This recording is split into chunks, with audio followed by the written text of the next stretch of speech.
Okay. Knowledge is of no value unless you put it into practice. Anton Chekhov. Good morning, everyone. We are pleased to welcome you to our International English Forum at the Universidad Tecnológica Oteima, titled Project-Based Language Learning as a Tool for Community Engagement and Bilingualism. This year, the forum highlights how project-based language learning, PBLL, can enhance bilingual skills while promoting meaningful community engagement. The audience is going to explore innovative strategies and share experiences that connect language learning with real-world challenges, fostering critical thinking, creativity, and active participation in the broader community. We are deeply thankful for your attendance at this event. To begin with, we would like to first welcome our authorities. Francisco Ugel, Chancellor, Universidad Tecnológica Oteima. Fernando Cedeño, Vice Chancellor, Universidad Tecnológica Oteima. Ana Cordero, Undergraduate Section Director, Universidad Tecnológica Oteima. Tamara Vélez, Veraguas Branch Director, Universidad Tecnológica Oteima. Also, we want to thank the U.S. Embassy staff for their outstanding support. Kristen Brady, Regional English Language Officer, Brillo U.S. Embassy in Panama. Salman Haji, Cultural Affairs Officer, U.S. Embassy in Panama. And our special guests for joining us and making this possible, Susan Haas Leatherman, English Language Fellow, U.S. Department of State, U.S. Embassy in Panama. Sara Vasquez, English Language Fellow, U.S. Department of State, U.S. Embassy in Panama. Hazel Acosta, National University of Education, UNAE, Ecuador. Students and professors from our branches of David and Santiago. Now, we introduce welcoming words for Salman Haji, Cultural Affairs Officer, U.S. Embassy in Panama.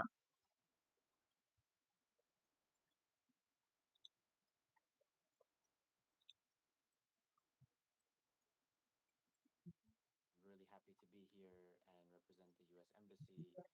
This is a wonderful program that we support.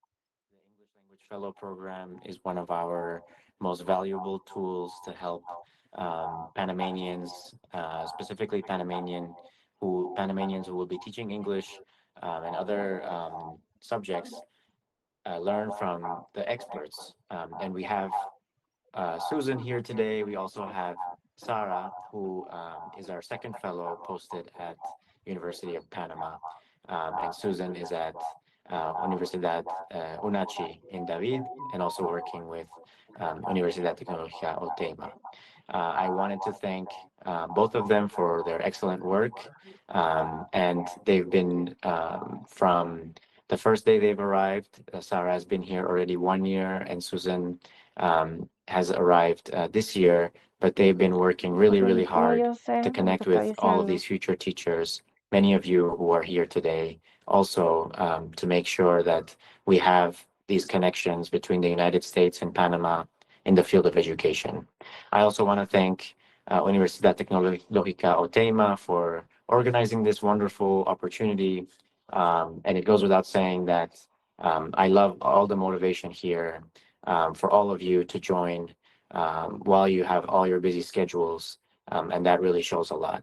The U.S. Embassy is really, really proud to support all of these English language programming, and we have other programs in Panama, from Panama City to David, also Bocas del Toro, Azuero, and other regions. So I encourage you to look at our website and to also look at americanenglish.state.gov. I'll put it in the chat later. for resources if you're teachers of English. And we have online exchange programs. We have a lot of opportunities for you. So while you're here today, I encourage you to remember why you're motivated enough to join this kind of training. Remember what your purpose as a teacher or a future teacher is, and remember that. Because I definitely remember my English teacher. I learned English as a second language. I also learned Spanish as a second language. And those teachers of languages have always been very, very inspirational to me. So thank you again for having me. And I wish all of you a wonderful time here at this training. Thank you, Mr. Hadi, for your remarkable support. Now we introduce Chancellor Francisco Hill, who's going to share with us some welcoming words for this activity. Thank you so much, Mr. Hadi. Great words. Thank you. Hello, everyone. Good morning. It is a real pleasure for me to have these initial words in this event. On behalf of the authorities of our institution, I welcome our students, faculty, and especially our distinguished guests, personnel from the U.S. Embassy, and of course, our lecturers. The area of bilingualism and the methodologies involved in learning it, it's highly relevant to our bilingual institutional policy, from which we envision our academic community from well prepared in ESP related to their academic careers to as certified translators. It's really meaningful that activities like this one today guide us toward our goals.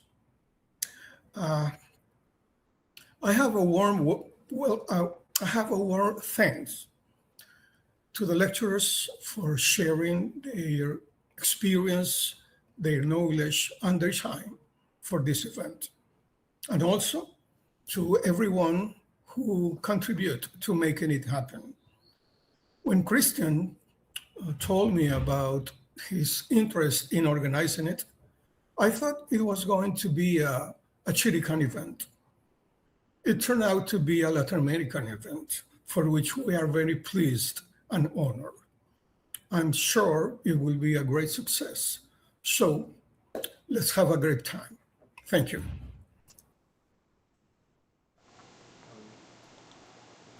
Thank you, Chancellor Hell, for your kind words. Now we invite Academic Coordinator of the School of English, Christian Mora, to address some additional welcoming words to the audience.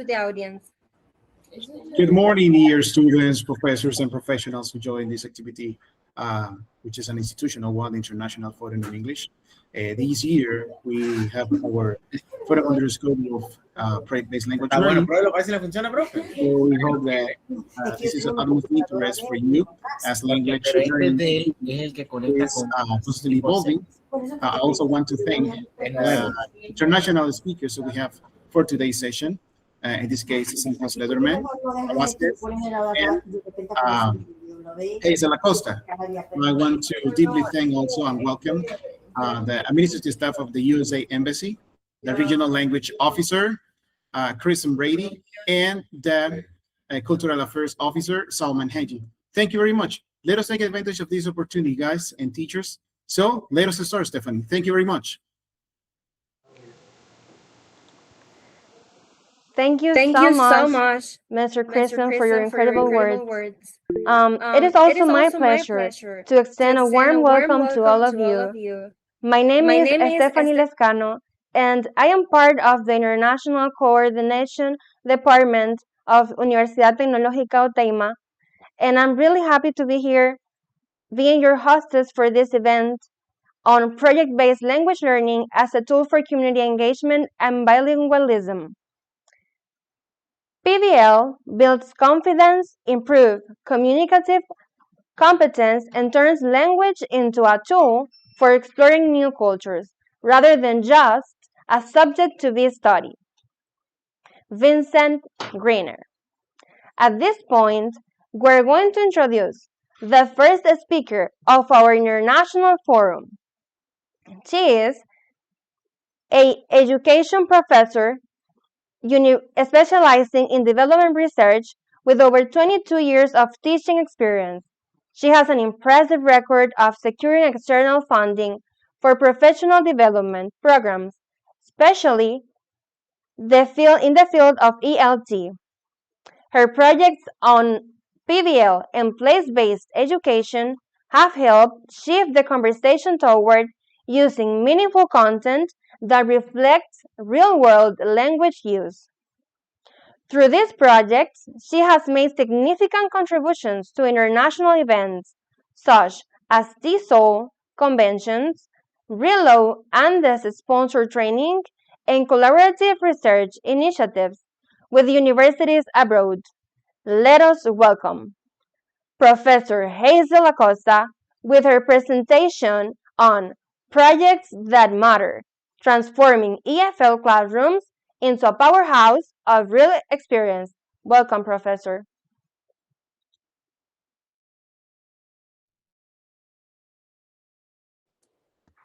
Good morning, everyone. Thank you so much for this space that you gave me to present our project at the same time the results that went with it. So can I share my screen? Yeah?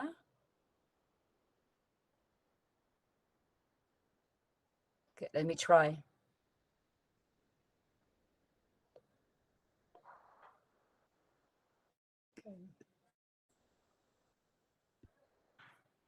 Hey, Christian, can I share my screen? Yes, please.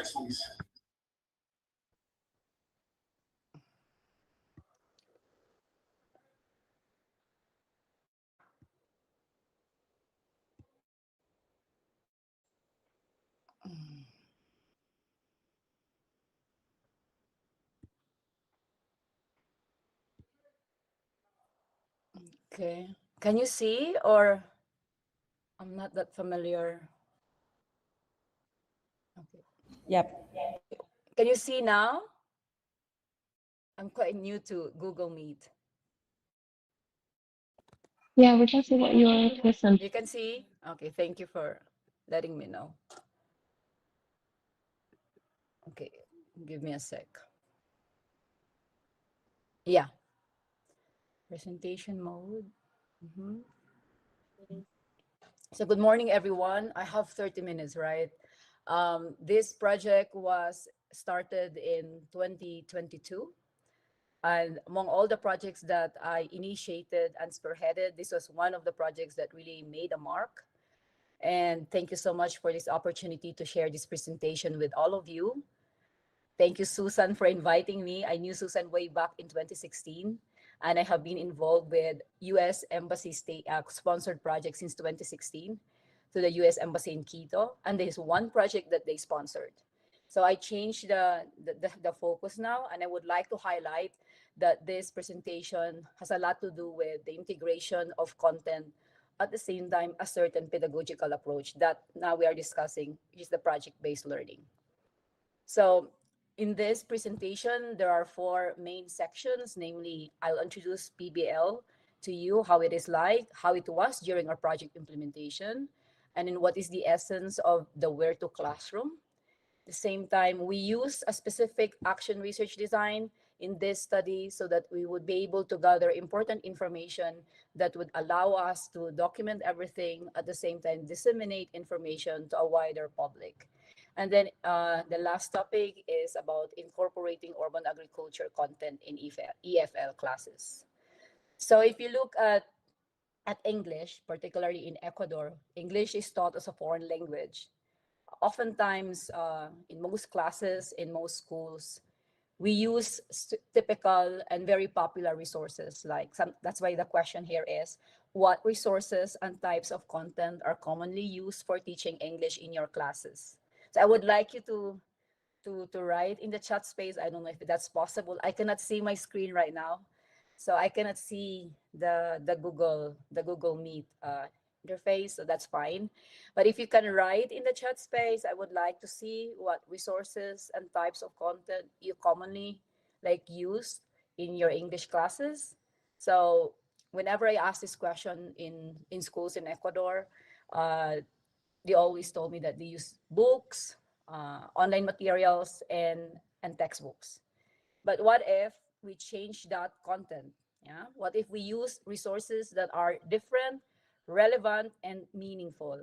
So in this project, the pedagogical approach that we use is project-based learning. So it's quite different and distinct from the word project. The content, though, is different as well. So we thought of responding to a very important concern right now in Ecuador, which is climate change related concerns. So in the highlands or the Sierra, for example, there have been a lot of flash floods, a lot of deforestation, likewise in the coastal region.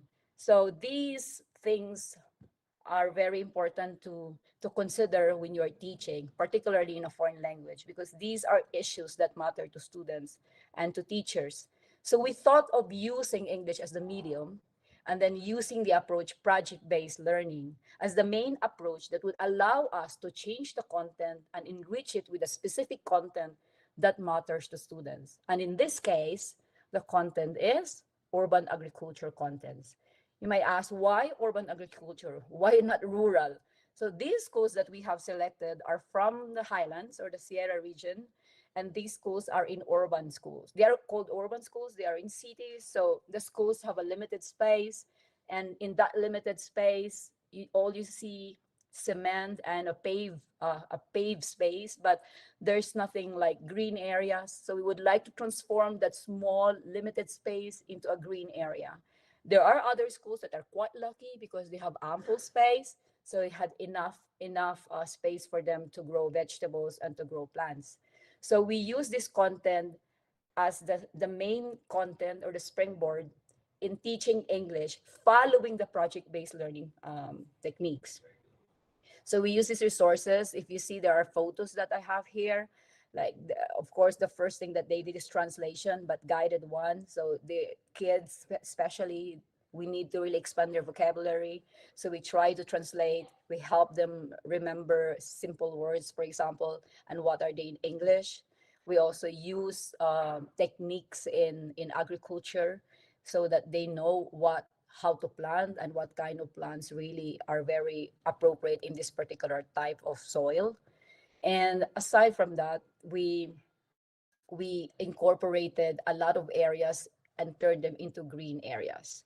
So we were also changing the classroom environment. So we wanted to diversify the typical EFL classroom and extend it to a wider learning space where students can freely go around, can play, and can at the same time learn better. So we thought of project, but then it is very short-lived and sometimes not really lasting in terms of impact. So we thought of an approach, and we have this project-based learning approach. We taught PBL and its principles and techniques in various subjects in the undergraduate degree program. So what we teach in the undergraduate degree program, or what you call licenciatura, we try to extend it through the projects that we have. So I'm going to show a video. I hope it works. I'm going to show a video how it started and what were the thoughts of the children who participated in this project. Can you hear me? Yeah?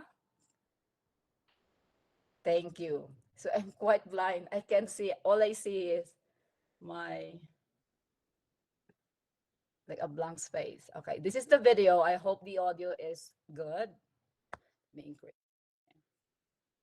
It's very short.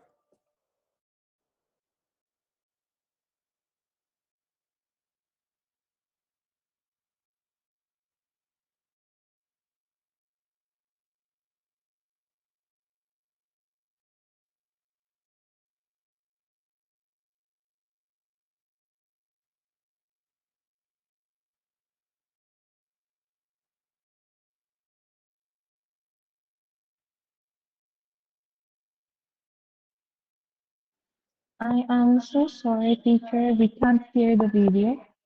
Oh, okay. Oh, I you can't hear the video. Oh, it's unfortunate. It's really nice. But can you see? You're able to see? Yeah. Oh, I didn't include this one. It's quite heavy. It's short. It's just a teaser, but I think it's unfortunate you can hear the video. I don't know how to adjust my audio here right now. So anyway, I'll just proceed. Okay. Mhm. Okay. So yeah, the video showed you a child and a teacher telling about what project-based learning was for them when it was implemented 2 years ago. So that was what the video was all about. So the principles of PBL are big in terms of how they should be implemented. And that's very important when you're using a certain approach that you understand it clearly how it should be implemented, and you don't confuse it with other similar strategies and techniques that are communicative in terms of orientation and approach. So in terms of principles of PBL, we value its authenticity, how it reflects real life use of the language. We also highlight the importance of collaboration. So it's not just isolating a child and then letting him or her do the work, but instead using group work as a powerful force for them to learn from each other. Similarly, reflection is key. So it's when students appreciate what they're learning and relate it to their real lives. And of course, in this kind of approach, you give the students the chance to decide what project they want to make or a capstone project that they want to present or produce, not only to their classroom, but to the wider community, providing them voice and choice. Sometimes in our classes, we just impose what project we believe matter to students. But in the age of technology and other interests that have evolved over time, it would be really strategic if we use them the space and the opportunity to express their voice and to have a choice. And in project-based learning, I'm pretty sure you have discussed this one in your classes because you're undergraduate students, and I know this is what you're learning as well in didactics and teaching strat subjects. It's highly constructivist. You build on what students know, and then you improve it and develop it. It's also interdisciplinary, just like what I mentioned a few minutes ago. In this project, we incorporated a different content, in this case, urban agriculture content, like agriculture, how to plant, how to raise, or how to take care of seedlings. So it's a different content, quite different from the usual topics that English teachers cover, like my family, my neighbor, my relatives. So here we introduce a totally different content. The same time is content rich. It's place based, like what you saw in the pictures, and also maybe you have seen it in the video. The garden, or the limited space that schools have, were turned into mini gardens, a green area where teachers can teach about the plant, about other things that students can associate with what they're learning inside the EFL classroom. And of course, they're all connected. So these are the main characteristics or features of PBL. So you might wonder why urban agriculture, just like what I said a while ago. This is to help students and teachers appreciate that they are actually in the front line of preserving the environment. That here in Ecuador, we're quite susceptible to climate change, and the the disaster or risk management sometimes is not that strong. So we thought of enhancing, enriching students' knowledge about how to help the environment become more resilient to this kind of forces. And at that time, when this was open in the U.S. Embassy, the call, it was an AIF, Alumni Engagement Innovation Fund. The highlight at that time was about climate change or responses to environmental protection, which I really appreciated because they promote environmental protection and conservation in the country. So we participated in this project, and among the projects that were submitted, we won in this particular call. So that's why we use urban agriculture as a content, because for us in these areas where we selected the schools, they are in urban spaces. At the same time, they need to really make the class or the school in general more conducive to learning. So it was relevant. Some of the parents of these students are farmers, or in fact most of them. So we are introducing words that belong in their worldview. So it's highly contextualized, and of course it's interdisciplinary. So I will explain later why it became interdisciplinary, why it was interdisciplinary in the first place. So here for the PBL, you very, very briefly, we identified the needs that the schools have in general. Then we inquired about what needs to be done. Then together with all the schools that we selected in the Sierra or in the Highlands region, we implemented the project in four cities: in Riobamba, in Asogas, in Cuenca, and in Ibarra. Then we ask the teachers to help them like prepare the students on what project they want to produce at the end. Lesson planning was key because it's not something that they are accustomed to. That's also one thing. When you introduce something in the curriculum, you had to make sure that teachers understand it, because if they don't understand, it's actually futile, because they won't be able to enrich their lessons. There was a culminating event. So after the entire project, it ran for 1 year. So towards the end of the year, there was an open house in these schools where they invited their parents and the wider community and look at the many things that they have produced, like the vegetables. They had like an open house of the different salads that they prepared using the vegetables that they harvested from their lands. Then there was also very contextualized assessment, which in this case, alternative assessment is really key, not the objective type. We try to mix, but in this case, alternative assessment and authentic assessment is really important. And of course, towards the end, we evaluated the entire process. So in this project as well, there were three targets that we wanted to hit.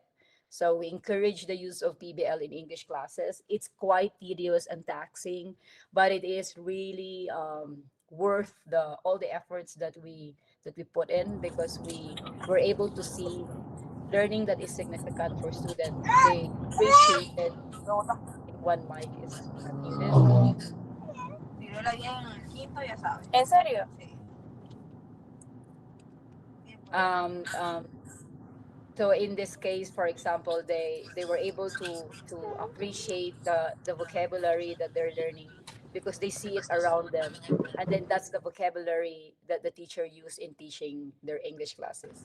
And of course, the long-term goal is to promote food security related practices, because they didn't only turn their gardens in schools into green areas, but they also brought with them some seeds that were given to the students to their houses. So they also planted these seeds together with their parents, and everything was funded by the embassy through the project.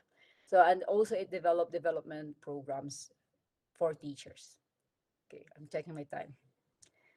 And in relation to how we gather data, because in the university, though this is a project which is more of CPD, or continuing professional development program, we are always encouraged, for example, to gather data following ethical principles, of course. And in this kind of project, we use action research as the research design for us to see how an intervention based project can influence students' learning, particularly in vocabulary building and understanding of very basic structures, sentence structures for students.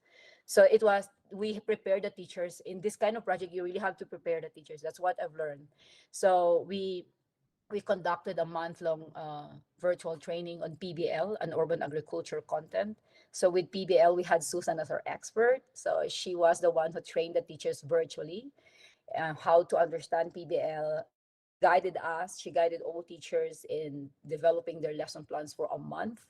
And then she also helped us check, and she provided feedback to all teachers about how their lesson plans is progressing and what should be improved and what should be tweaked. So those things.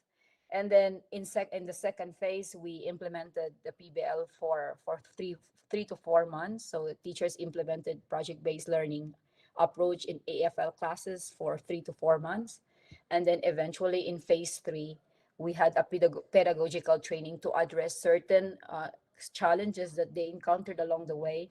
They had problems sometimes with balancing English input and then completion of the project. So this is quite a challenge in PBL. Sometimes we are enamored or we're so overwhelmed because plants are growing. Oh my gosh, plants are growing.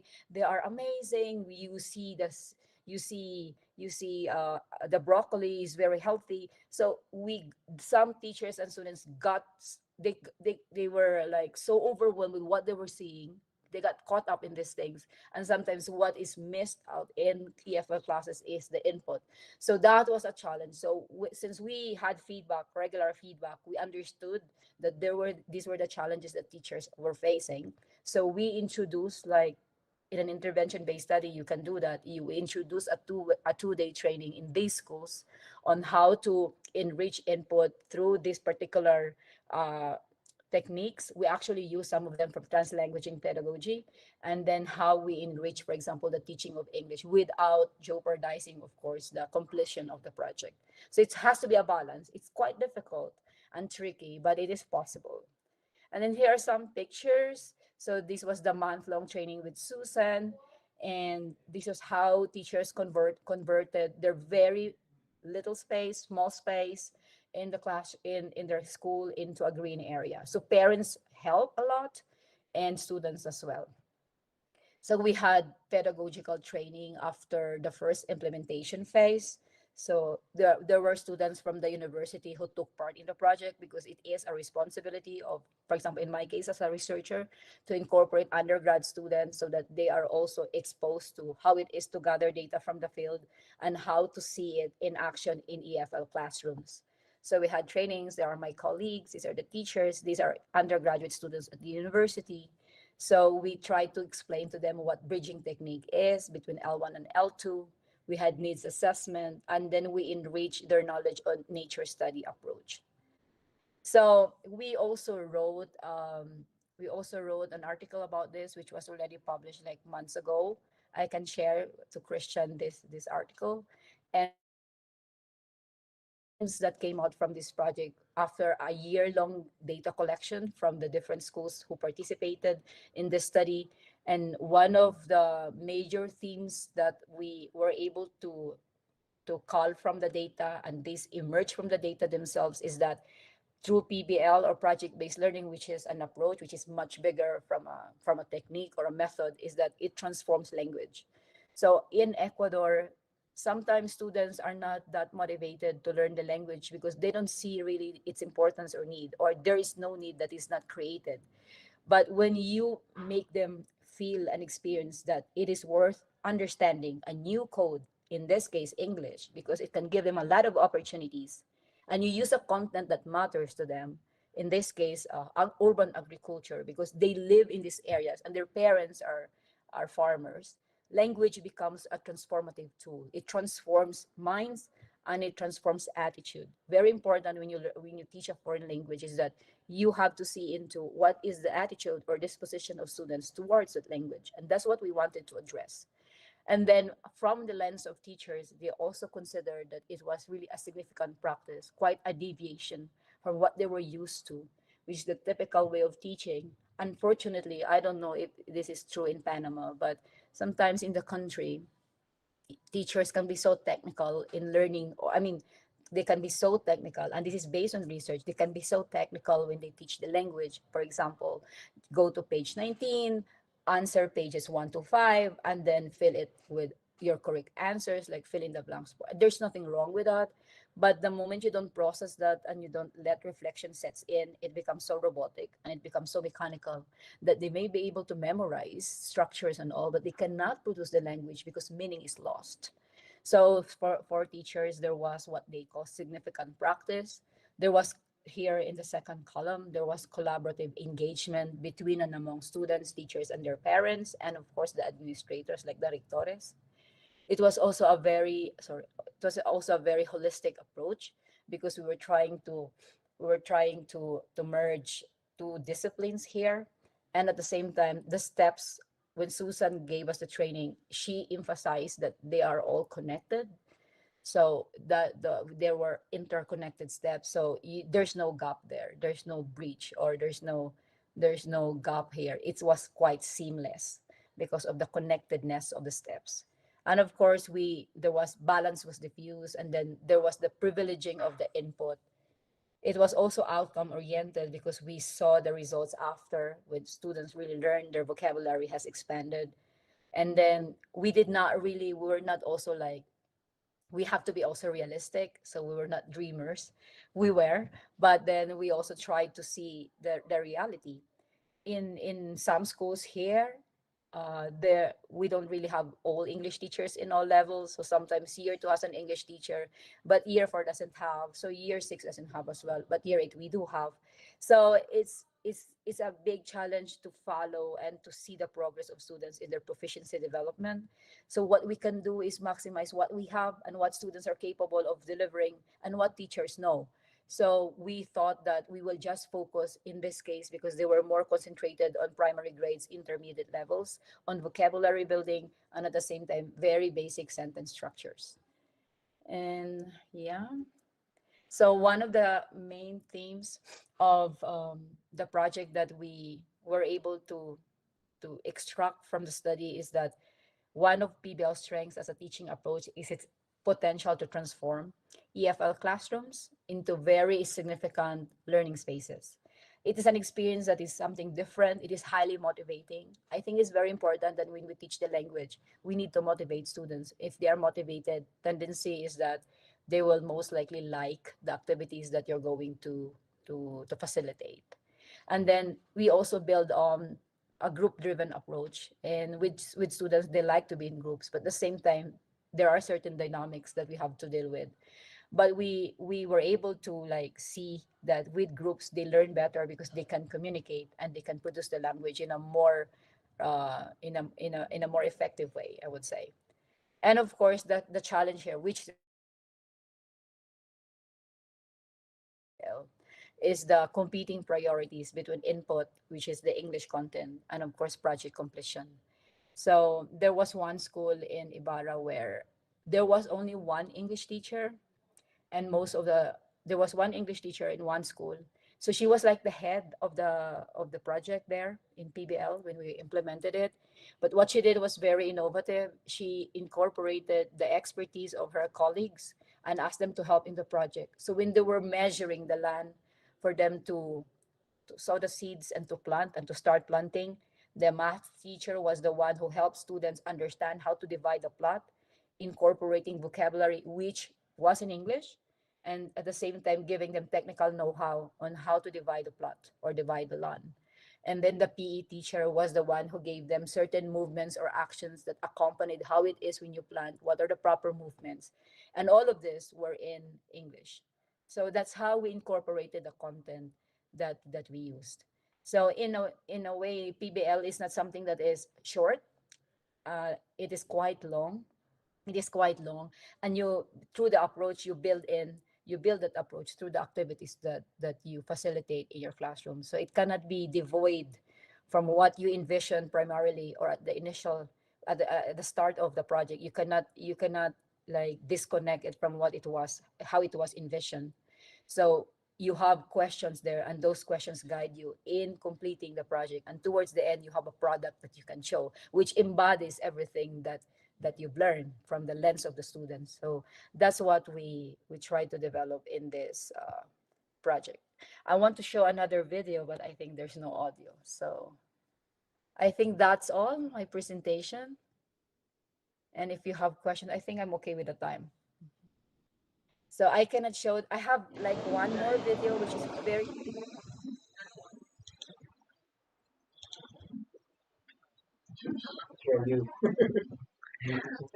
Right.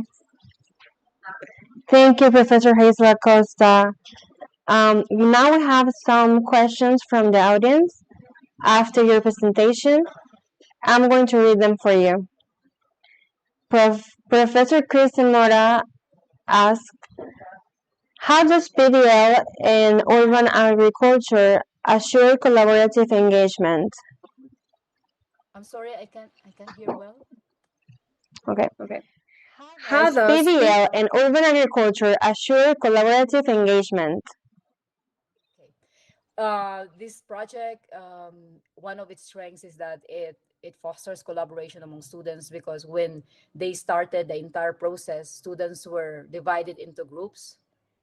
In the lesson plan of teachers, they divided students into groups, or even if they are not in groups, they work collectively.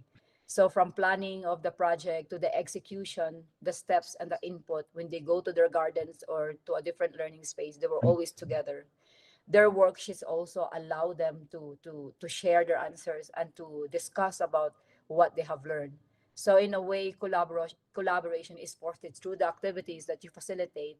You have to ensure that they are not isolated from each other and they work in teams, or they work in pairs.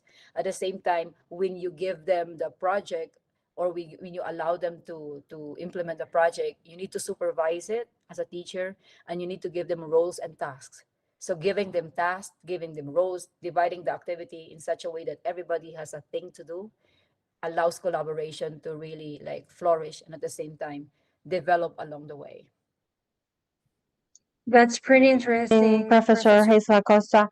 I guess that whenever they are together, they can work in a subject, so they can develop not only the words they have to speak in order to get that done, but also share a moment that will make them to speak, or at least try to speak and being more fluent.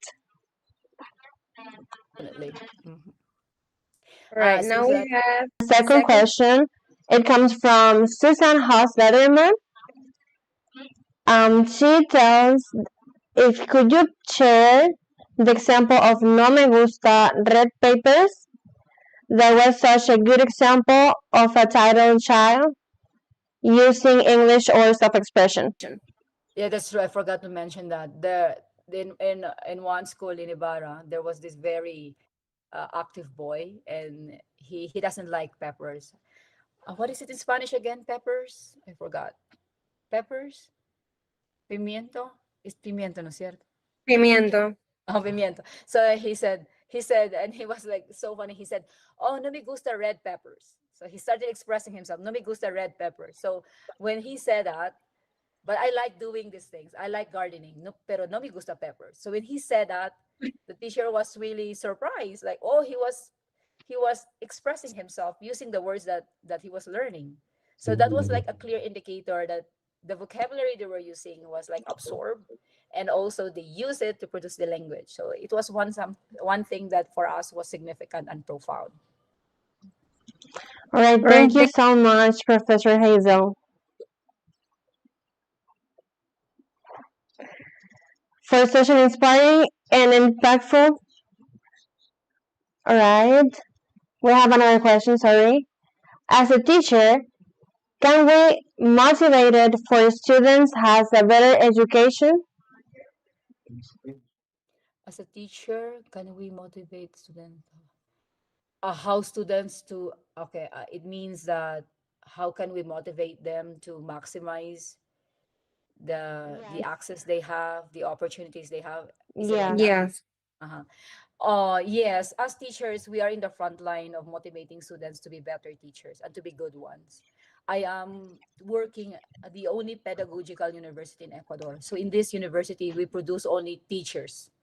So we have 7 degree programs ranging from preschool education to experimental science, bilingual education, and of course, English. And we also have online education and postgraduate courses.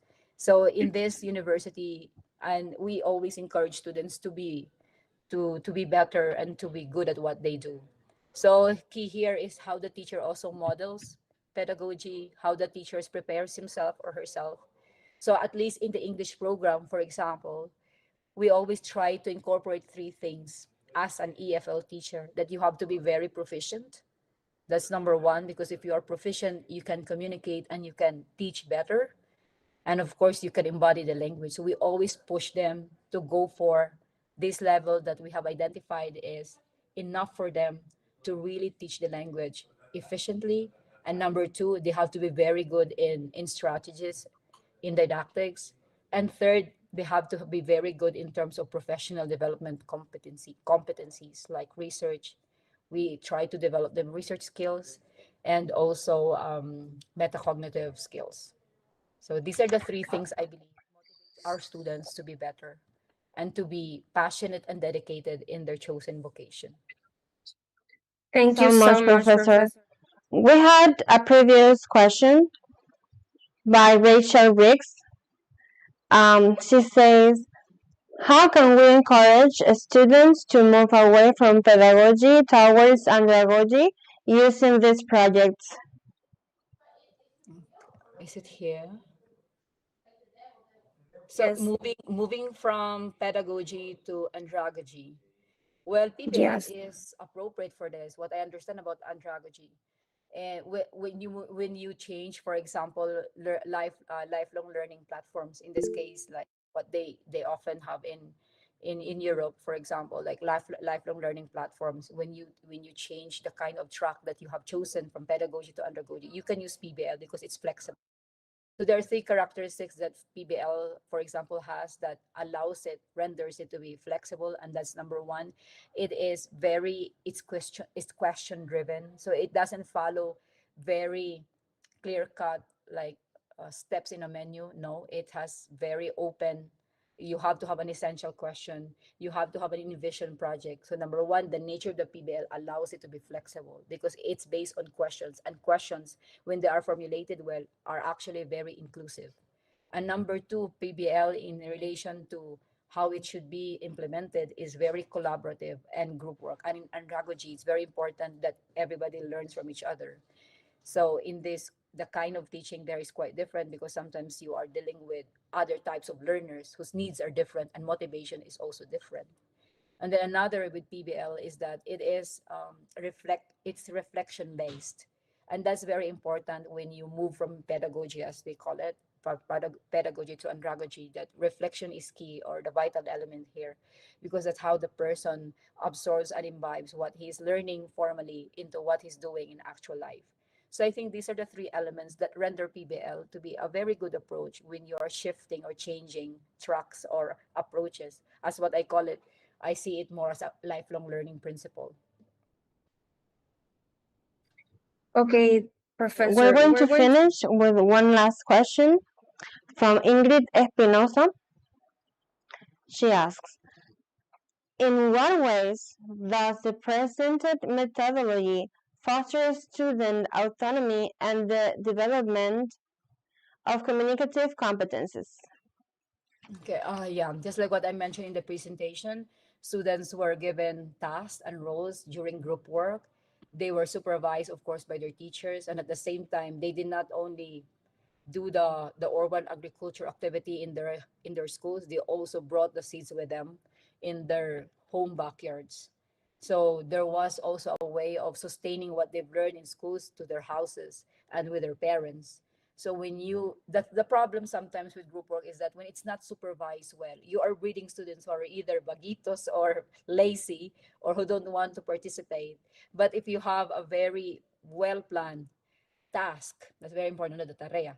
If you have a very well planned task, students know exactly what they have to do and they have to own the task and they have to own their role, then autonomy there is going to be developed in the long run. So in a way, for me, when you develop their autonomy, you are also developing their ability to be independent in their thoughts. And the other one is communicative competencies. So they are learning sentence structures, basic sentence structures in EFL classrooms, and at the same time they are expanding their vocabulary through the vocabulary banks that we introduced to the students. At the same time, they see it in their gardens. We also tried our very best through the teachers to have activities that allow them to produce the language in a different format. So, for example, in their capstone project, they were able to show and communicate and produce the language in a totally innovative way, where they shifted from what they're accustomed to in the classroom to a presentation, to an open house, where they were presenting their project to the community, thus really enriching their communicative competence. So they were presenting to a different audience, to a wider audience about their project.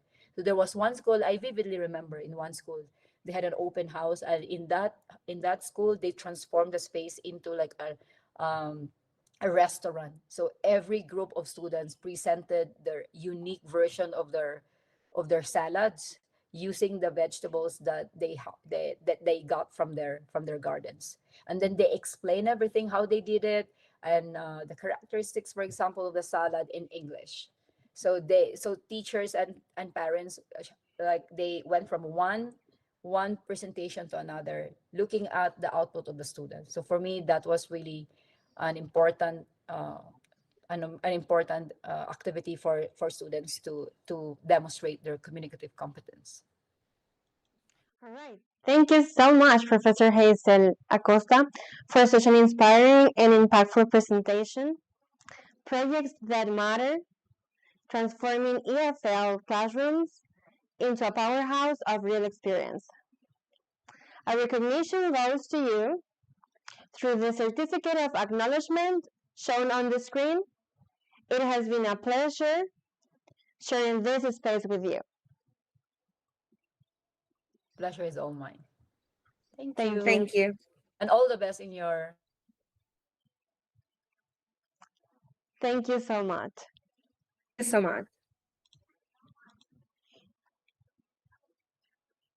Bueno.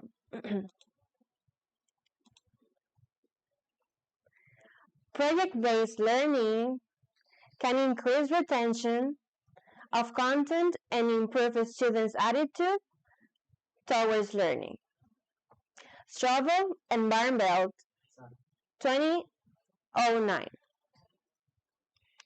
In order to continue with this academic event, let us receive our second speaker for this forum. She is a retired administrator with a career in education for over 30 years. Her experience in teaching English as a second language was in university, community, college, and adult school settings. Her experience includes special education and early childhood education. Since her retirement from Los Angeles Unified School District in California, she has been serving in the educational field abroad. In 2024, she was a Peace Corps response volunteer in Costa Rica, where she serves as a preschool specialist at the Ministry of Education in San Jose, where she developed curriculum for early childhood education. She then continued as an English language fellow in Panama City, Panama in 2025, and renewed her service for a second year in Panama. While in Panama, she presented at the Panama TESOL and the Ministry of Education in Panama, MEDUCA, taught courses at the University of Panama, and obtained an artificial intelligence educational grant for a national team of 5 Panamanian teachers. She lived, studied, and worked in the following countries throughout her career: France, Japan, Spain, Argentina, and Peru. She is a participant in the English Language Fellow Education and Cultural Affairs Exchange Program. This program brings highly talented American professionals in the field of English language teaching to work in host institutions around the world for a period of 10 months. Let us welcome Professor Sara Vasquez with her presentation on Integrating Project-Based Learning in the English Classroom. Welcome, Professor. Thank you very much. Can you all hear me okay? Excellent. All right. Thank you for that lovely introduction. And it is my pleasure to be here today with all of you. Thank you for inviting me. It was an honor to be invited by Susan Huss, my counterpart in David, to present today. And I'm honored because I know that she is an expert on project-based learning. And you've already heard about my background. Let me start sharing my screen. And I have a very, very brief and basic uh, presentation, which I am glad is following Dr. Acosta's presentation, because hers was more uh, detailed and had wonderful examples of all the great things that you did with the urban agricultural project in Ecuador. And so mine follows in sync with just the basics and the principles of project-based learning, which will give you an idea of how it works, what the principles are, and help put it sort of in perspective, and I'm going to try to apply it in the Panamanian context since I've been here. This is my second year in Panama, so we would like to see how that might work here. And I know that many teachers are already using it, and so I'd like you to think about it as I go through the presentation. Let me share it now.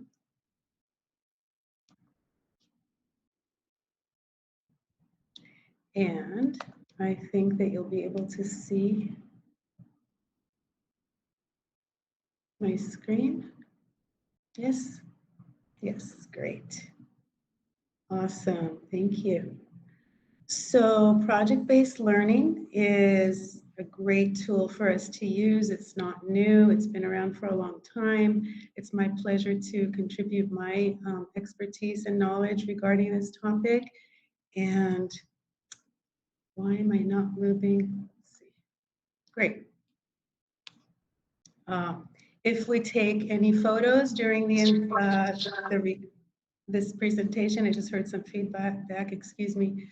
It's only for the for the purpose of the exchange programs and diplomatic efforts with the embassy.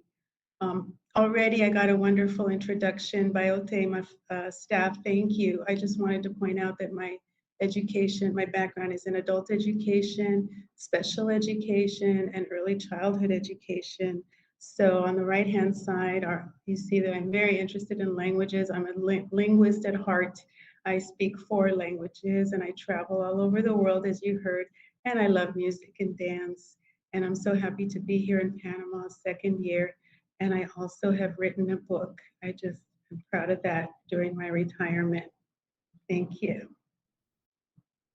So today, as I said, we're going to go through the basics. We already went through the introduction, and I'm going to show you a little video that shows you that it will help you understand project-based learning in context and how to integrate it into your English classroom. We'll have an opportunity to reflect and give you a chance to ask and answer questions. So now I have a short video which will help you, after Dr. Acosta's presentation, this will help you in a deductive way see what PBL is all about. It gives you an example. And hopefully the audio should work. Let's see.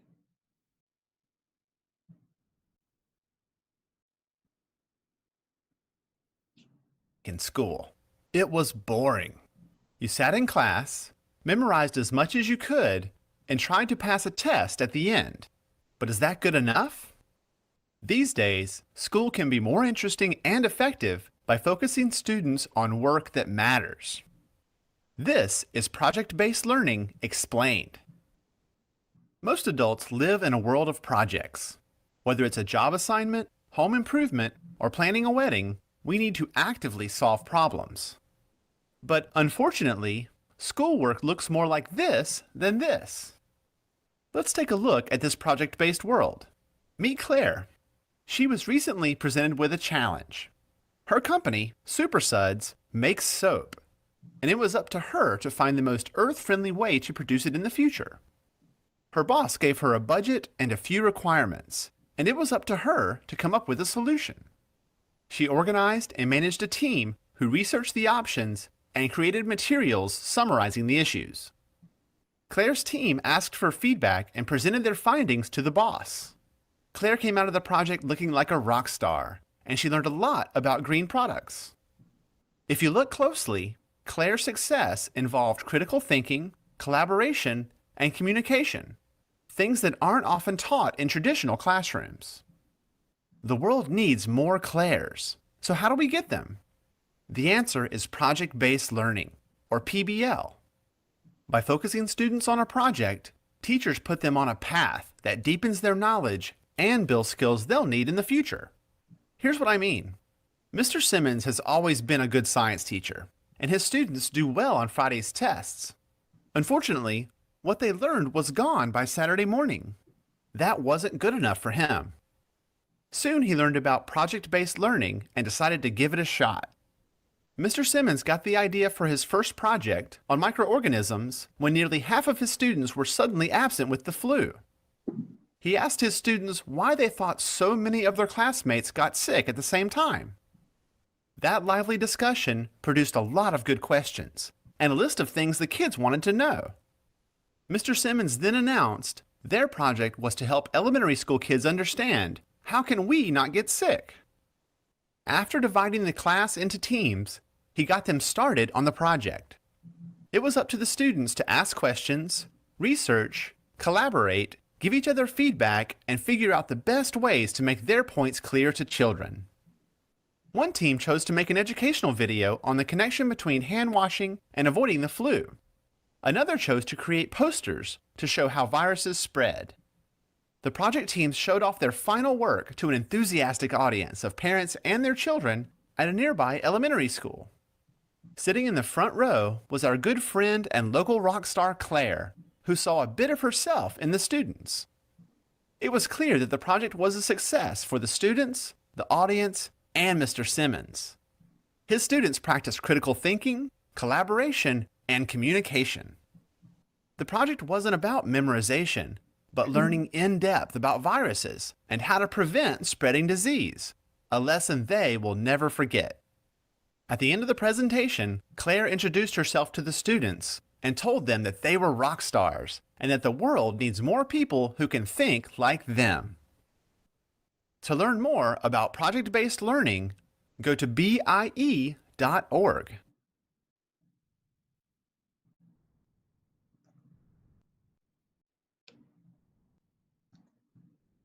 Okay, so that was our video. And let me put up the next slide so that we may continue the project-based learning definition. And hopefully it comes up.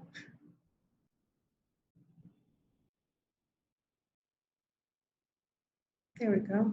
Can you see my slides? There we go. All right, so that showed you a great example of what the components are on a YouTube video. But now let's talk about it piece by piece. The definition is really that project-based learning is a learning method. The important parts are highlighted for you, in which students identify a real-world problem and develop a solution, just like the classroom that figured out what to do to prevent illness, so to make sure that there was better attendance at school. The students gain knowledge and skills by working for an extended period to investigate and respond. So they're all investigating and responding to an engaging or complex question, problem, or challenge. In our example, that challenge or that problem was how to avoid people being out or absent, or to avoid illness in our example. So I'm going to take you through on a trail, very short hike, a voyage through the steps. And the first step, as you see on the left side, I know it's small, but then that's the first stage where you allow the students to discover, as they did in the classroom together. They're talking about what problems there are that they would like to be a part of solving, resolving, or they have curiosity about. They brainstorm together. And the second stage is they learn together. They do the research. They look online, or they go into, they read books, or they read articles, or they ask other adults. And then the third stage is implementing it. And you can do it inside the classroom, outside the classroom as part of homework. That depends on the teacher and the whole setup of your organization. Then they get a chance to reflect on what they learned and the knowledge that they gained. And finally, the last stage is they share and they lead. They share, as you saw with the Claire, the video that the students shared with the community, and the parents were in attendance, and they were the leaders in the knowledge that they obtained. So why use this project-based learning? We've heard a lot from Dr. Acosta about many of these points. It encourages authentic language. The students are using real everyday language in the classroom. And they get opportunities to use technology to do their research, as well as the outcome or the product that they want to create by the end of the project. It promotes lifelong learning, that the lessons that those students learned about how to prevent disease or illness, they will learn for the rest, they will keep for the rest of their life. It motivates learners because the topics are relevant to them. They are issues and subjects that they're interested in because they came up with them. And it builds communication skills just naturally without having to force them to repeat or fill close exercises or information gaps. It just lets them have the opportunity to use real life language. And it supports cultural awareness and global competence, which is all why we do this for critical 21st century critical learning skills. So this is what stage one looks like. Perhaps in the Panamanian context, you guys will let me know. We're at the brainstorm stage, so we let the students brainstorm ideas to elicit their interest. For example, on the Panama Canal, that's what's so famous here in Panama. And so perhaps this is just a suggestion, it's just an example. The students maybe in an elementary school would want to design a poster to illustrate the history of the Panama Canal. Maybe they were curious about it. Why does everyone come here or go through the canal? Why are we famous for that? Those are the kinds of discussions they might have in the brainstorming session where they're discovering what they like or what is of interest about the Panama Canal. And this is just an example for the purpose of this presentation. Second stage. Oh, I just wanted to give you some other examples of, sorry about that, challenging PBL examples in the Panamanian context. You might have topics like, they would come up with this, planting and managing a school garden with Panamanian plants, very much like what we saw in Ecuador, but maybe in the Panamanian context. Design an alert system to halt the spread of dengue, right? That's another more relevant topic. Film a documentary on a social issue here in Panama. Redesign the grading system in the Panamanian schools. These are just suggestions here. I'm going to continue. These might be of interest to the students. I'm sorry about that. It's very sensitive to the touch. Here are some other examples that you might consider, or the students might consider. They might be interested in designing a public transportation system in their community, although it's pretty good so far, but it's expanding in Panama. Create an interactive family tree with your family members. What do you do to survive on a Panamanian island? That might be of interest. Develop a brand new invention or plan a school party. Design a professional poster on a course or topic like we did for the Panama Canal, but it could be on traveling or their own town, any subject that they might be interested in. And finally, another example I wanted to share was design an amazing community in Panama. And this one was important for me to share with you because it comes really right out of the Panamanian curriculum and standards, as I will show you in a minute. Stage 2 of our process is to learn by designing the project. So the students are learning in teams. As Dr. Acosta said, they're grouped at different tables or small, however you want to break them up, and they design their creative poster to illustrate the history of the Panama Canal, just using my example. The student teams will use the internet to research their topic or talk to other people. I've met people here who have worked during or know some people who have worked on the Panama Canal. Interview people, look it up online, evaluate articles or websites that have information about it. So this is their time to learn by designing their project and gathering information.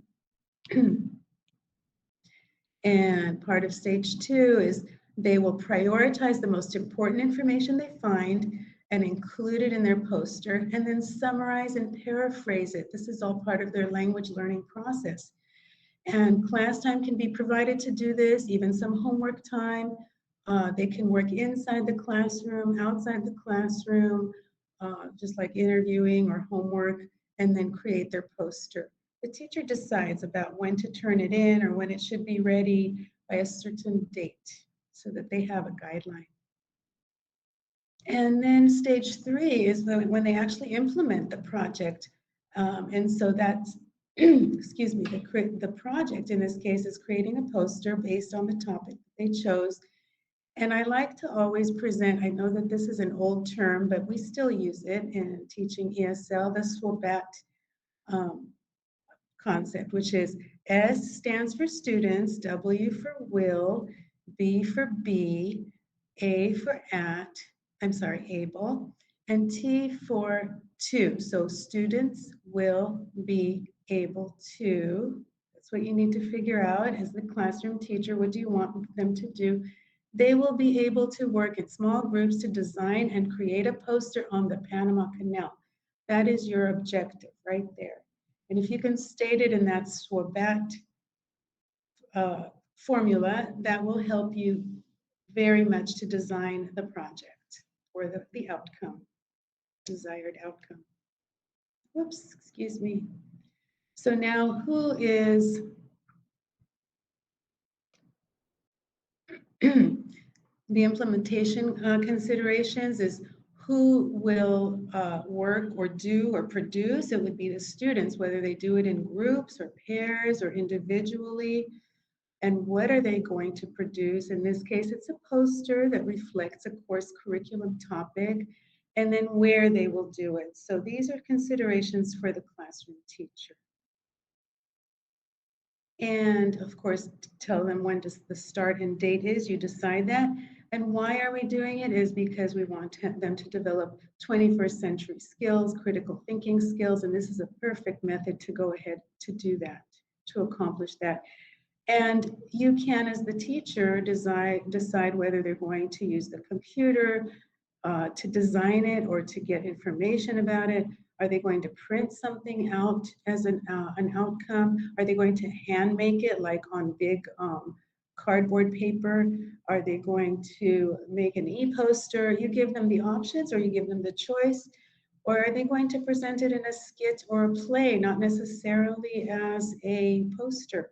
Those are things you can consider as a teacher or let them decide depending on your group.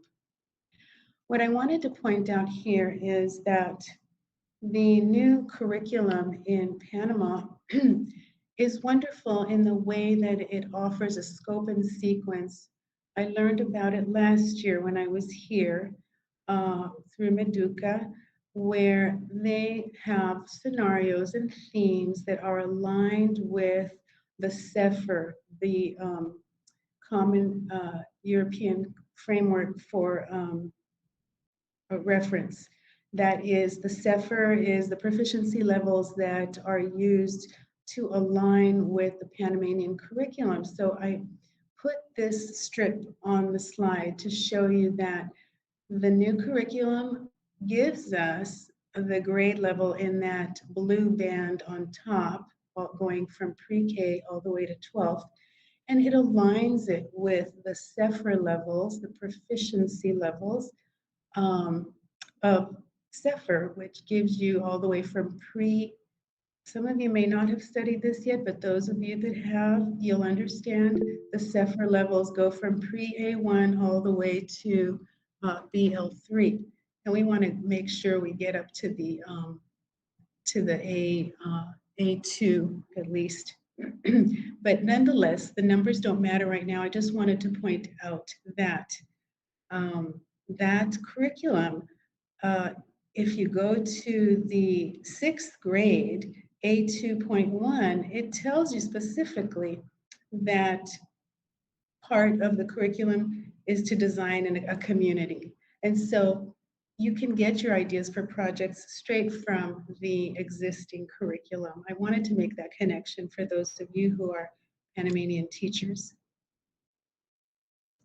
Let me go on to the next one. And here is a QR code for you to access what I'm talking about, the whole scope and sequence, which is a 2-page long document that addresses the standards in Panama, which is a great document. I really like it because it's a great bird's eye view of everything that is included in teaching English in Panama from pre-K to 12th grade. So there you have the QR code. And the final one, this would be a totally different and separate presentation on using rubrics to assess within the project-based learning context. So I gave you the QR codes for K through second, third through fifth, sixth through 12th, different ideas or rubrics that can be used, tables that you can use to assess students' progress within this framework, project-based learning. So I'll leave that up for a minute. Just have one more slide. I know I think you'll get a copy of all this, so you can go back to that. But I'll give you a website to go to obtain that information. But I just wanted to summarize our journey about just the basics of this model is to discover. So the students discover in what they want to learn about. They kind of guide it. They learn about it. They implement it and they reflect on it. And then they go ahead and share and lead the discussion or the presentation on what they have learned. So I think that covers everything I wanted to say. It's the basics of project-based learning. And I think it followed well after Dr. Acosta's presentation so that it kind of like deductively gives you an idea of what it is. And oh, thank you, Susan. And now I think we have enough time for questions.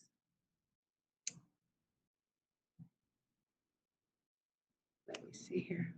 Thank you. That's my favorite thank you poster. Thank you so much, Professor Vasquez. Now we have some questions from the audience after your presentation that I'm going to read them for you. Question number 1 would be, what do you think would be the challenges that teachers have in the application of the new Meduca curriculum?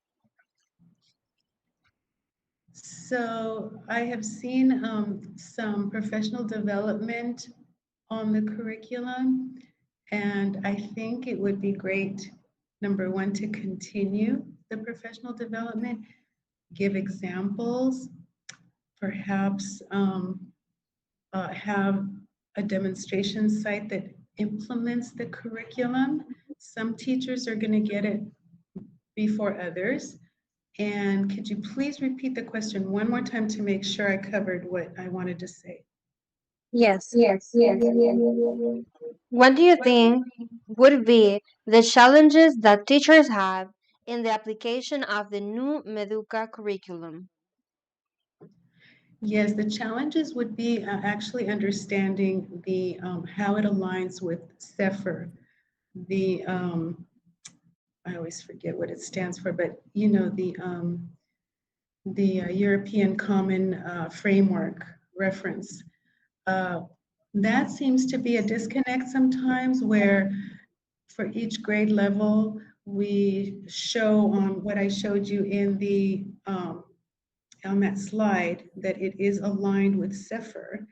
And that basic understanding is where we have to start so to see the connection. Once you get that connection, it's much easier to use the new curriculum. And the new curriculum is great. I've seen it. It's very appropriate for Panama. But we need to make sure that we have a good understanding of how SEFR relates to the grade levels. And that I think is where more professional development can be used. And I think still in that process. I'm getting some feedback. I'm sorry. I hope I answered that question. Okay, yes, thank you so much. Question number 2 comes from Edmilson Nunez, and it is, how does affect the EA on the PBL? The EA?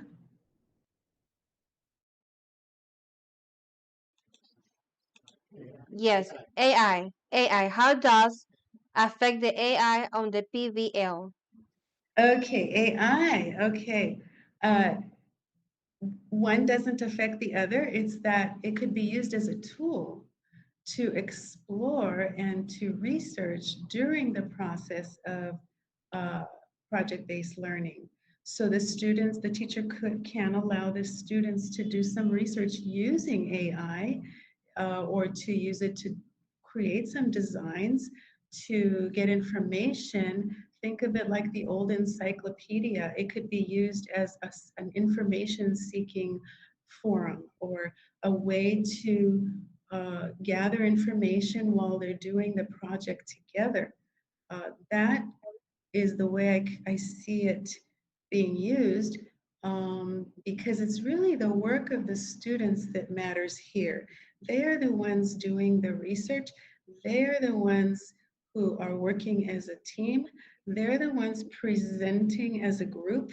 It's really a lot of cooperative learning that's going on, and it helps to maximize on students' strengths, because each student is going to have a different strength. Some of them like to be on and present, others are quiet, others like to do the research. So it helps them to create a sense of teammanship, workmanship, teammanship, and it's really a very nice avenue for the English as a second or foreign language classroom. So it's just, I would see AI as a tool for doing the research, but the whole process is them working in teams, sort of a cooperative learning model. Okay. Okay, thank you so much. The third question comes from Betsy Rincon, and it is, Good morning, Mrs. Sara Vasquez. My question is about the evaluation during the process before the application of 21st century project. Can I evaluate according the skill week by week, or just at the end with the application of project? Very good question. This one would warrant another presentation on how to evaluate, because there are various rubrics you can use. And I will bring up that slide again if I can, to show you that on the website there are ways to evaluate by rubrics. Um, it's not really graded, it's more like, mm, what did you include? Where can you do some more research? Did you use enough details? And so it's not really in the sense of an excellent, very good, satisfactory. It's really a guidance for the student to know what else they need to work on. So that would be another presentation on rubrics and guidelines for the students. And I just scratched the surface today on kind of giving you, I didn't want to overwhelm anyone. I wanted to give you the basics of project-based learning. And it was great to follow our colleague, Dr. Acosta, regarding the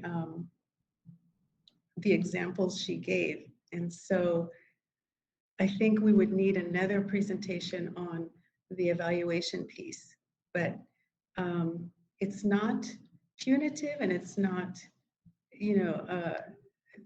huge rewarding. It's really a guide to help the student know what they need to do in the way of making it more clear to their audience, what to include, which direction to go. It helps to guide them. So I like the rubric guidelines. That's another presentation, but very good question. Thank you. All right, Professor, let's get ready because we are having three more questions. So I'm gonna go with the other one. It would be the question number 4. It comes from Professor Kristen Mora, and it says, in general, which would be the most relevant implementation consideration that teachers must consider before implementing the PVL in the language classroom? That's a very good question. In the language classroom, we need to sort of maybe get away from the traditional teacher, lecturer, student, listener, and note taker.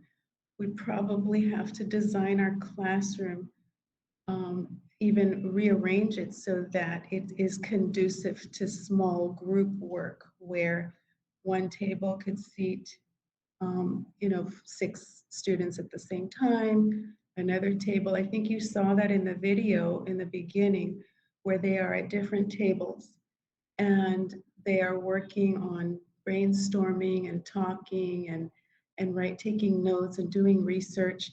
So that would be one of the biggest considerations is your classroom layout and small group opportunities and defining what uh, media or research tools they could use to work together. That would be where I would start. Thank you. Okay, we have another question. It comes from, let's see, Rachel, Vanessa. Okay, yeah, Vanessa Nais Quintero. Hello, Sarah. My pleasure to see you in this photo. My question is, how can teachers effectively implement PBL in classrooms with limited time and resources while still meeting curriculum standards? Any recommendation you can give us to deal with that issue? So I understand that you have curriculum standards, but the beauty of project-based learning is that it can be done in chunks. It doesn't have to be done all at once. So a little piece each time you meet with the students and take it step by step. It's something new, so you will be learning along the way as well. Um, and so sorry, I'm getting feedback. But I think that would be the best way to start is don't overwhelm yourself. Take it piece by piece. You don't have to have a whole class session on it. You can do a little bit each day, and even some of it can be done outside the classroom as far as the research goes. And that would be the best way to proceed. And we have one last question from Rachel Ricks, and it says, what do you think it is one of the biggest challenges that teachers face when trying to introduce language acquisitions and move away from language learning? How can we use project-based activities to promote language acquisitions in low-level students? I understand the question for the most part, but language, that the word following language, facilitation, is that what it is? Acquisition. Yes, acquisition. Acquisition, okay, okay. To facilitate language acquisition, yes. As long as they know that they're working on a project that they chose and they're motivated to work on, and give them that freedom to choose, they will be motivated. And it doesn't matter that they use correct language or English sentence structures. Just start communicating, and that will motivate them to communicate. And it has to be, this will motivate them all as long as it's a topic that you allow them to have some choice in selecting. So that would be my answer, is that you allow them the choice to be a part of the topic selection, um, and a little bit of it at a time, because I know that you have a curriculum that you have to follow rigidly. But see if you can incorporate your curriculum. It is in your curriculum. It is, you have topics on your scope and sequence that would lend themselves beautifully to this method or this tool. So you can use it to teach any of the lessons that you need to in your English language curriculum. It's just an approach. It's not yet another thing you have to teach. It's a way, a means to cover some of the items in your curriculum. I hope that helps. Thank you, Professor Sara Vasquez, for your insightful presentation, integrating project-based learning in the English classroom. We are honored to recognize your valuable contribution with this certificate of acknowledgement. now displayed on the screen. It has been a true pleasure sharing this space with you. We sincerely appreciate your participation. Thank you so much. For having me. It's been an honor, honestly. Thank you.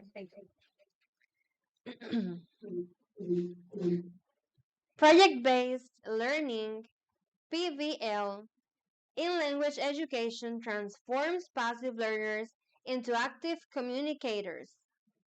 By replacing rote memorization with real world application, collaboration, and meaningful creation, PVL works. Finally, it is time to introduce our last speaker. She is a professor emerita of English at the University of Wisconsin-Whitewater, USA. She holds a doctorate in linguistics with an emphasis in social linguistics from Georgetown University, Washington, D.C., USA. She has taught English as second language for over 30 years to teenagers, college students, and adults from all around the world. She was a Fulbright scholar in Oaxaca, Mexico, where she taught at the public university and offered professional development to high school English teachers. She has worked extensively with teachers in the Galapagos Islands and in many Andean countries. Most recently, she introduced project-based language learning to early career English teachers at the Binational Center in Manizales, Colombia. She currently serves as an English language fellow in David, Panama, where she teaches future English teachers at the Universidad Tecnológica Autónoma de Chiriquí, and Oteima, and will offer professional development to public school English teachers as they implement the new Panamanian English curriculum. Also, she has presented at the TESOL International Convention many times. She has published book chapters and articles related to project-based language learning. In 2023, she received an Alumni Impact Award from the U.S. Department of State for her work in project-based language learning. Let us welcome Professor Susan Haas Letterman with her presentation on joining the academic community through project-based language learning. Welcome, Professor.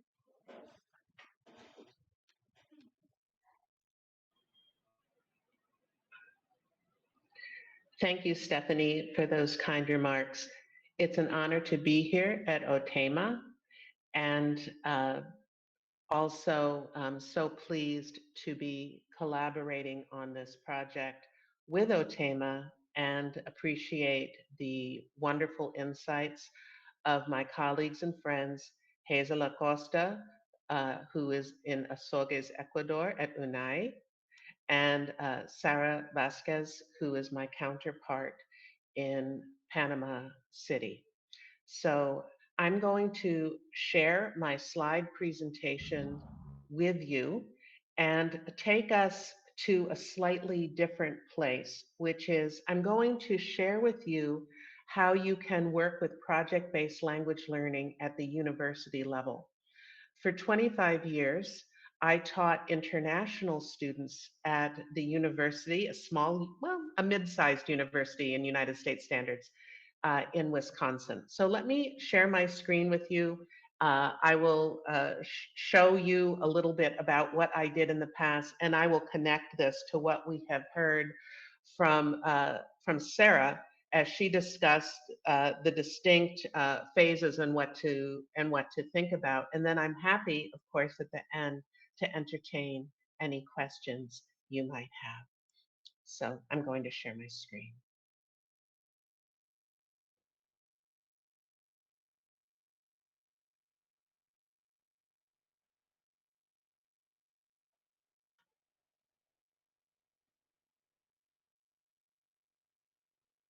Let's see.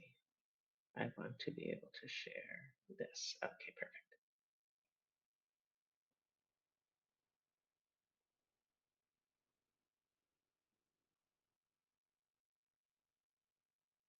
And I'm getting a little message here that I have to attend to.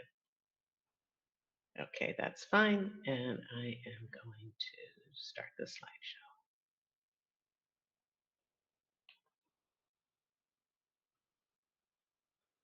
Okay.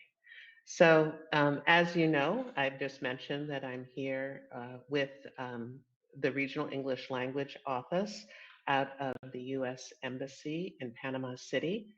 And the title of my presentation is Joining the Academic Community Through Project-Based Language Learning. And I want to tell you a little bit, maybe set the context why I'm saying joining the academic community. At the university where I taught, we had many international students coming from countries where English, people learned English in school as a foreign language, as they do in Panama. Many of my students were from China, they were from Burkina Faso, West Africa. They were from the French speaking part of Ivory Coast. I occasionally had students from different Latin American countries who came as exchange students. So our international classroom reflected the world, but they were a small percentage of the students at our university. Most of the students from my university were from I'd say a 200-kilometer radius of the university. And so the international students, for many of them, it was their first time out of their home country. And they felt a little bit overwhelmed by the university and interacting with the students who were, I'll call them domestic students. These are students who were primarily from the state of Wisconsin. And the students from Wisconsin were not used to interacting with students from other countries necessarily. Many of our professors at the university were international, coming from different countries. And so the project that I'm going to talk to you about today was an idea that a colleague of mine, a geologist who is from India and who very much cared about the international students on campus and who worked with our undergraduate research program, came to me and said, "Hey, I have an idea. You like project-based learning. You like project-based language learning, Susan. Why don't we work together? I'm teaching a course that is an introduction to environmental science. What about if we invite the international students who are taking your English class, where you are introducing them to the university, introducing them to undergraduate research, introducing them to academic writing? Why don't we find a way where we can collaborate together?" And I said to my colleague, that is a great idea, because then the students will really have a chance to interact with others. They'll really have a chance to shine.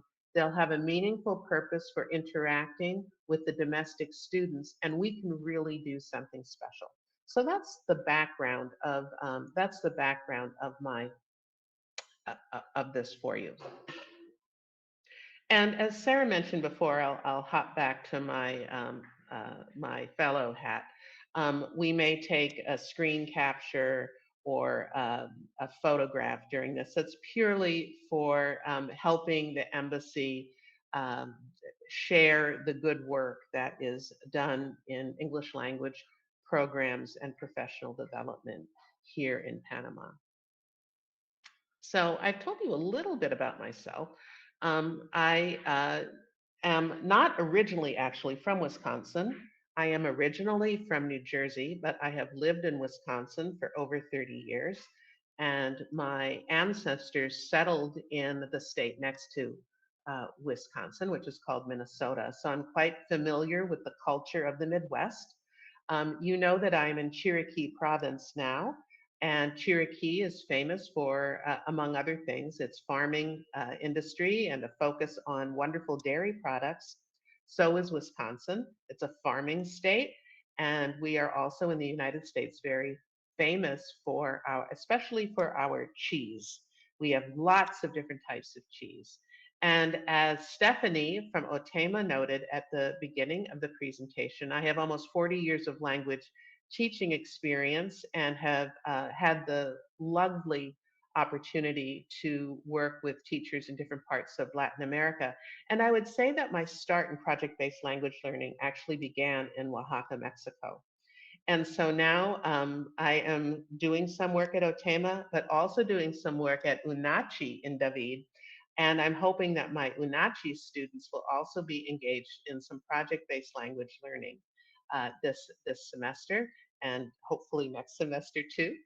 And I also enjoy integrating technology into instruction. So that's a little bit about me. So now that you've heard about project-based language learning, I would like to know one word or phrase that comes to mind now that you have heard from my colleagues Hazel and Sarah. Can you give one word that comes to mind when you think about project-based language learning so far? For example, when I think of project-based learning, I think of growth. I think of growth for teachers, growth for students. So, how about you?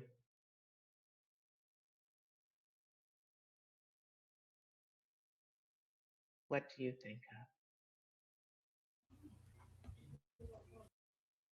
And Stephanie, if people are typing in the chat, it's hard for me to see the chat. So if you could tell me if some people are typing in some words that make them think that would be great.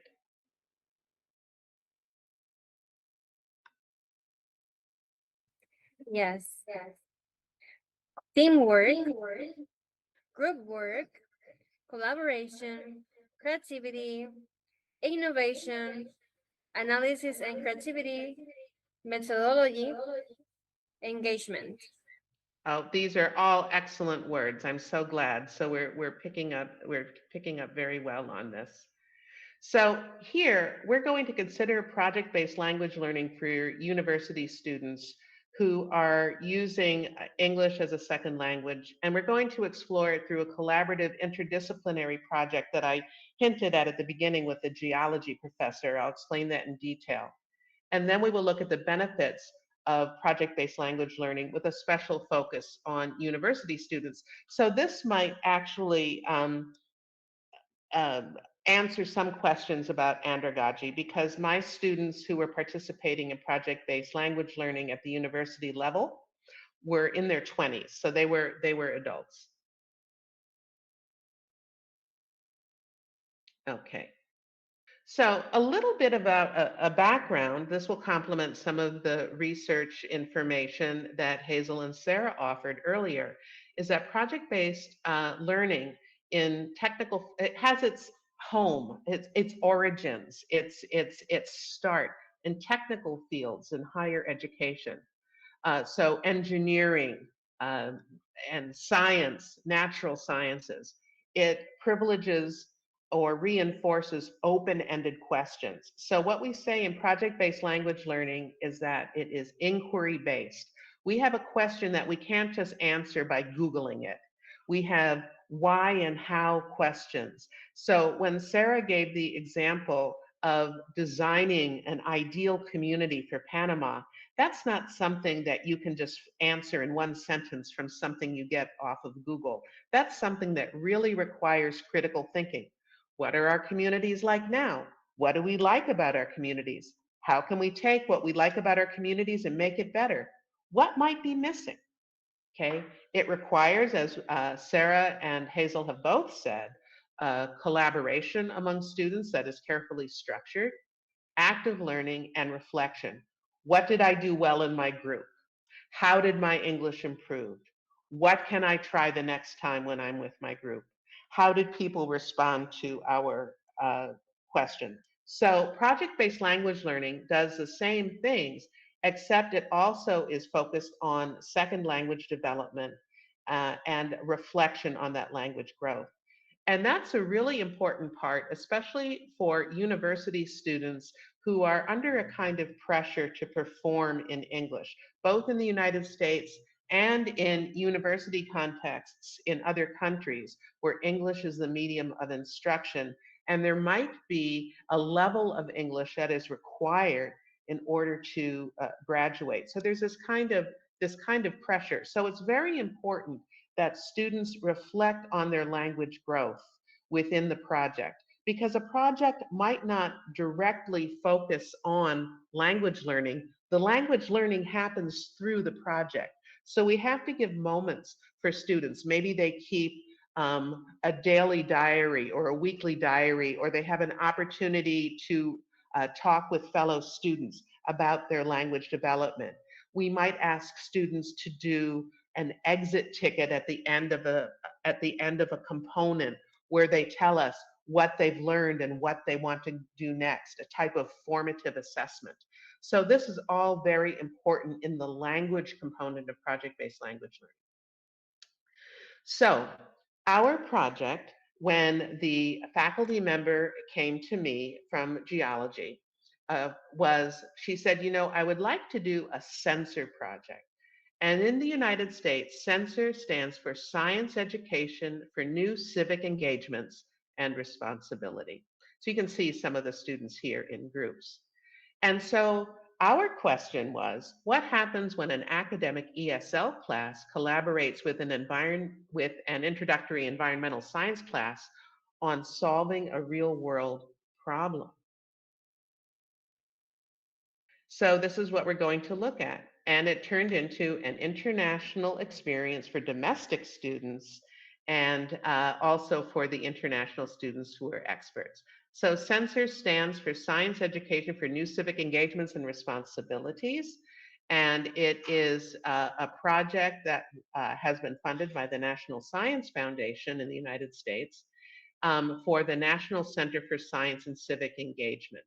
So the National Center for Science and Civic Engagement is a member organization of science professionals within education to take science and not necessarily just keep it in a science classroom, but look at the relationship between science and society.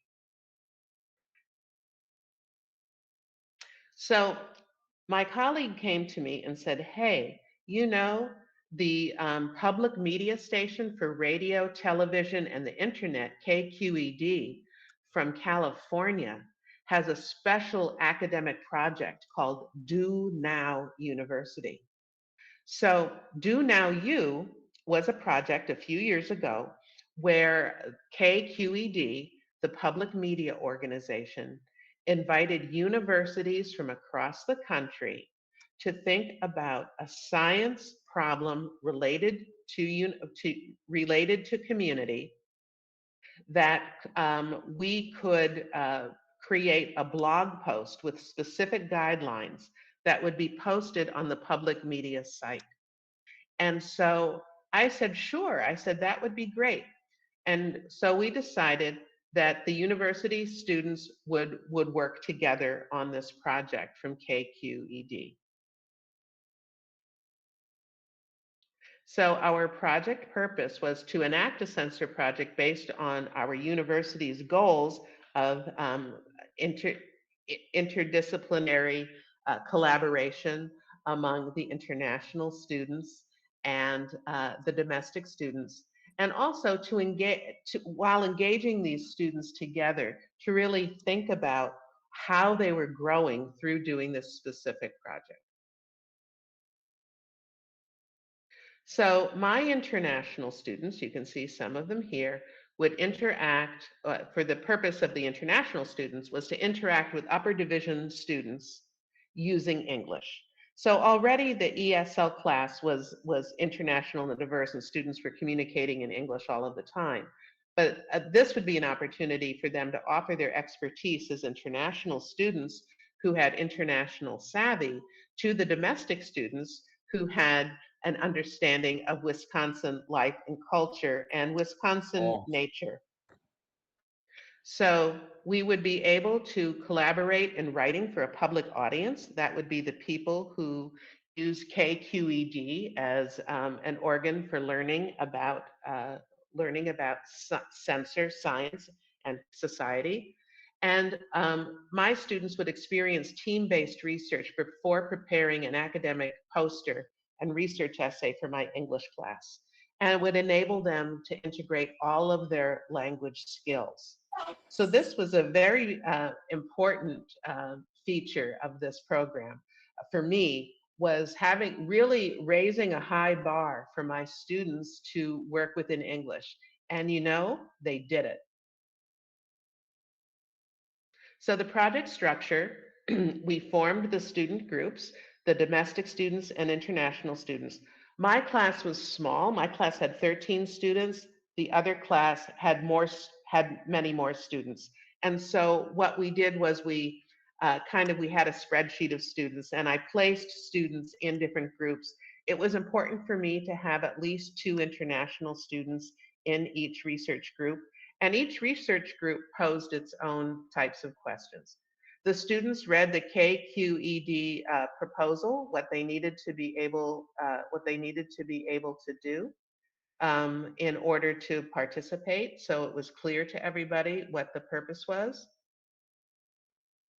The students chose together, the domestic and international students collaborated together on a topic. So some of the topics related to hunting lands, some of the topics referred to ways of fishing. So hunting and fishing are really important pastimes in Wisconsin. There are hunting seasons for different types of animals and different types of mechanisms for hunting and for trapping. It's a rural state, so people from Wisconsin often grow up going hunting with their fathers and grandfathers, or going fishing even on ice in the wintertime.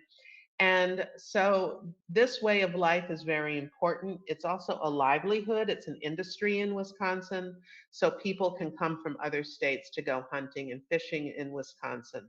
So it's an economic driver for state tourism as well. And so it's very important to understand the relationship between natural science, the industry of tourism, and keeping things so that that aspect of the economy grow. So then the students formed an open-ended research question. And so my colleague in geology calls this, and the natural sciences call this, a wicked problem. What kind of question can we have? The university librarian, one of them, we have several, met with all of the students to provide them with an overview of the resources that they could use to research their projects in the library. And then students met during co-scheduled times. So we were able to pair our student classes together so that the students could meet together at the same time when we needed them to. So this was also, someone asked Sarah about some of the most important aspects of planning and undergraduate research, for planning research with a curriculum.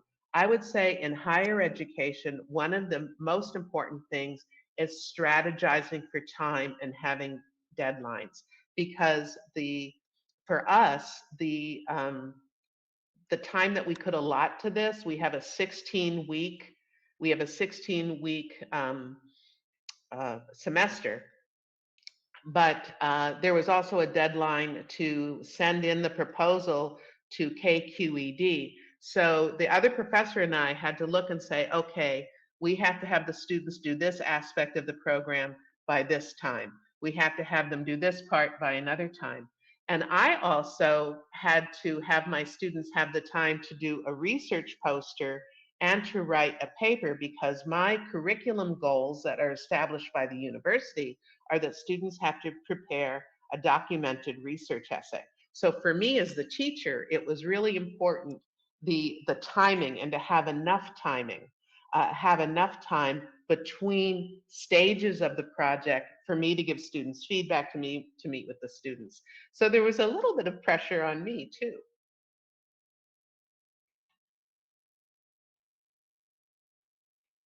Okay, the next slide. So the international students think of their project. At the end of the project that we did, first of all, our university won a spot for KQED. Because I told you before that some of my students, not all of the international students, there was a small group of students compared to the domestic students. So a domestic student team won the slot, and it had to do with overfishing. How could we prevent overfishing? People come to Wisconsin because there are so many lakes. They come from other states. They take fishing vacations to go fishing in our lakes and in our rivers.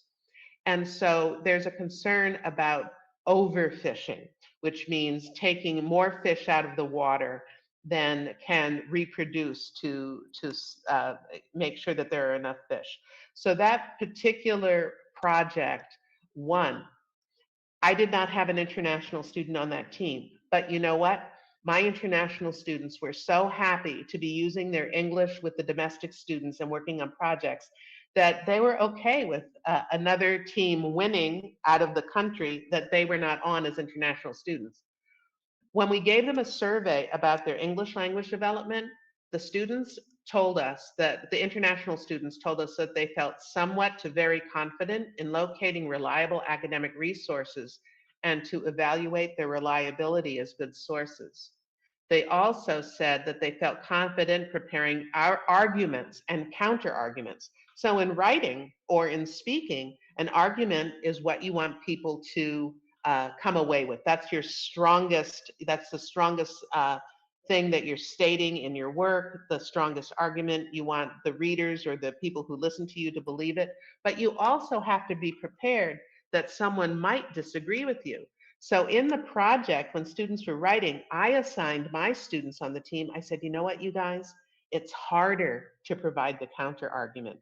You have to anticipate how someone might disagree with you. So that's going to be your component on the team. That is your role in preparing the blog post, is how people might disagree with the strong argument. So my students had to prepare that. So actually, I gave my students something that was harder to do than for the domestic students. All of the international students noted that their academic vocabulary improved. And now to switch to the Panamanian context, where the language of education is Spanish. There is so much that we can do here at the university with cognates between English and Spanish. Hazel Acosta talked about bridging the relationship between English and Spanish with students in K-12 situations. We can do the same thing in higher education. In fact, just yesterday I was doing this with students in a linguistics class. They felt so cool that they could see the relationship between academic English and Spanish vocabulary, especially when it's organized in a way that makes a sense for them. And that could be another topic, actually, that I am happy to present on, is this concept of bridging and promoting metalinguistic awareness. But I did that with my students after they worked on their natural science projects, and they just felt really smart. And you know what? They are smart. So let me keep going here. Okay. So there was more. So my students did this project, but now you can see pictures of my students at an undergraduate research day. My students took the project-based learning approach that they had done with the domestic students, and they said, hey, you know what? For our projects, we've already done the blog post. Let's do another one where we research our projects, and on a science research day, we can promote them. So then my students on their own, we were in an English class, but my students all mostly they could elect, but did they want to work with a partner or did they want to work with a group on a question? They came up with inquiry questions about their countries. So for example, you can see that there is a student here, he's the middle student from Burkina Faso. He was really interested in reducing child hunger. He has a background in biology. He's now working actually within the United States in a chemistry lab. He was a chemistry and physics major, but he was very interested in nutrition for his country. So that he had a research question that was related to developing nutrition in his country, Burkina Faso, and the students planned academic posters. You can see that they're working here on academic posters. So we learned about how to do that, how to use images in the poster, how to create research. And then they presented them at an undergraduate science research day. Students and faculty members and other university personnel came, as you can see in the top picture and in the bottom. You can see how the students were talking with other people who came to visit them on that research day, which was really a great opportunity for my students to be able to present on things that they now had intimate knowledge of and that mattered to them. As Sarah and Hazel both pointed out, it's really important for material to uh, relate to students' interests, to be relevant, and to be in a context that they care about. Then they use these research posters as an outline for writing a formal paper. So they did that later in our English class. But the university personnel were so impressed by what the international students were presenting on this science day. They asked our students to make social media posts that were designed and recorded and were put on campus social media. So, for example, when there was something that my student here was talking about nutrition, one of the things that happened in our university dining halls, because many of the students live on campus, was food waste. So one of my students who was from China took a little video of food waste on campus, and she made a social media announcement that went out on the Facebook page and went on, I think, Instagram, that said, hey, we should not be wasting food. We are lucky to have so much food. Just take what you will eat.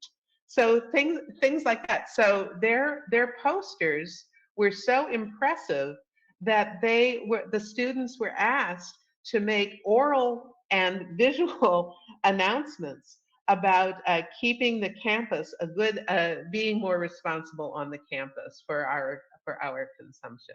So that was really cool, and that developed out of people seeing the international students on the campus. So the project benefits were a sense for my students, my ESL students. They felt part of a team with equal responsibility, sometimes the more challenging component. Their international perspectives were valued. And in terms of their language development, they used all of their language skills. They really had to pay attention to who their audience would be. So audience, who are you presenting your culminating projects to? They were able to use social language with peers, and they were able to develop transferable skills for future coursework because they were now able to give posters for other presentations. They were able to do that. They were able now to write an academic paper. They were able to pull their weight as a research member of a team.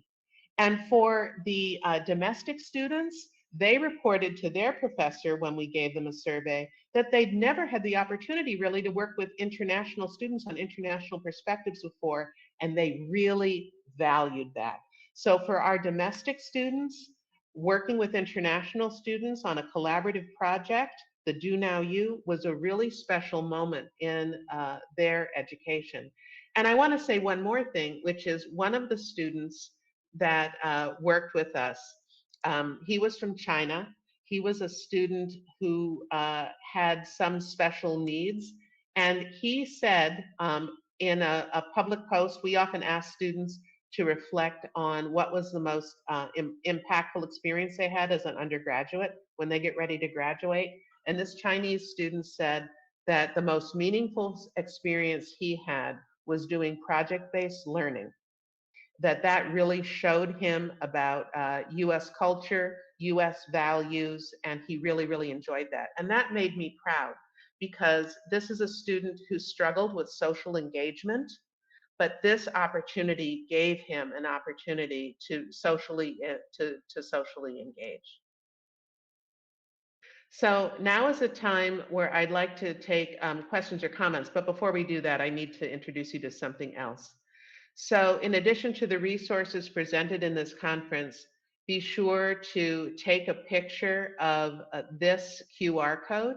It will give you resources from American English, including lots of American English resources, including the Facebook channel and also the teaching forum that you can find. If you're not able to take a picture of the QR code, it's very easy to Google American English and this wonderful resource, the forum. But on American English, there are lots of really wonderful resources. And also, if you go to the Facebook page, you will see a lot as well. I'll leave that for a second. And the source of our, if you're interested here, one of the resources that there are several presentations that we gave in other places to find this information.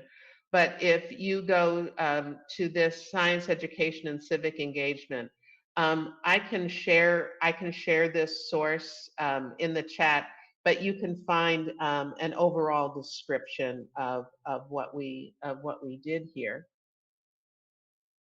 And I'd like to thank you for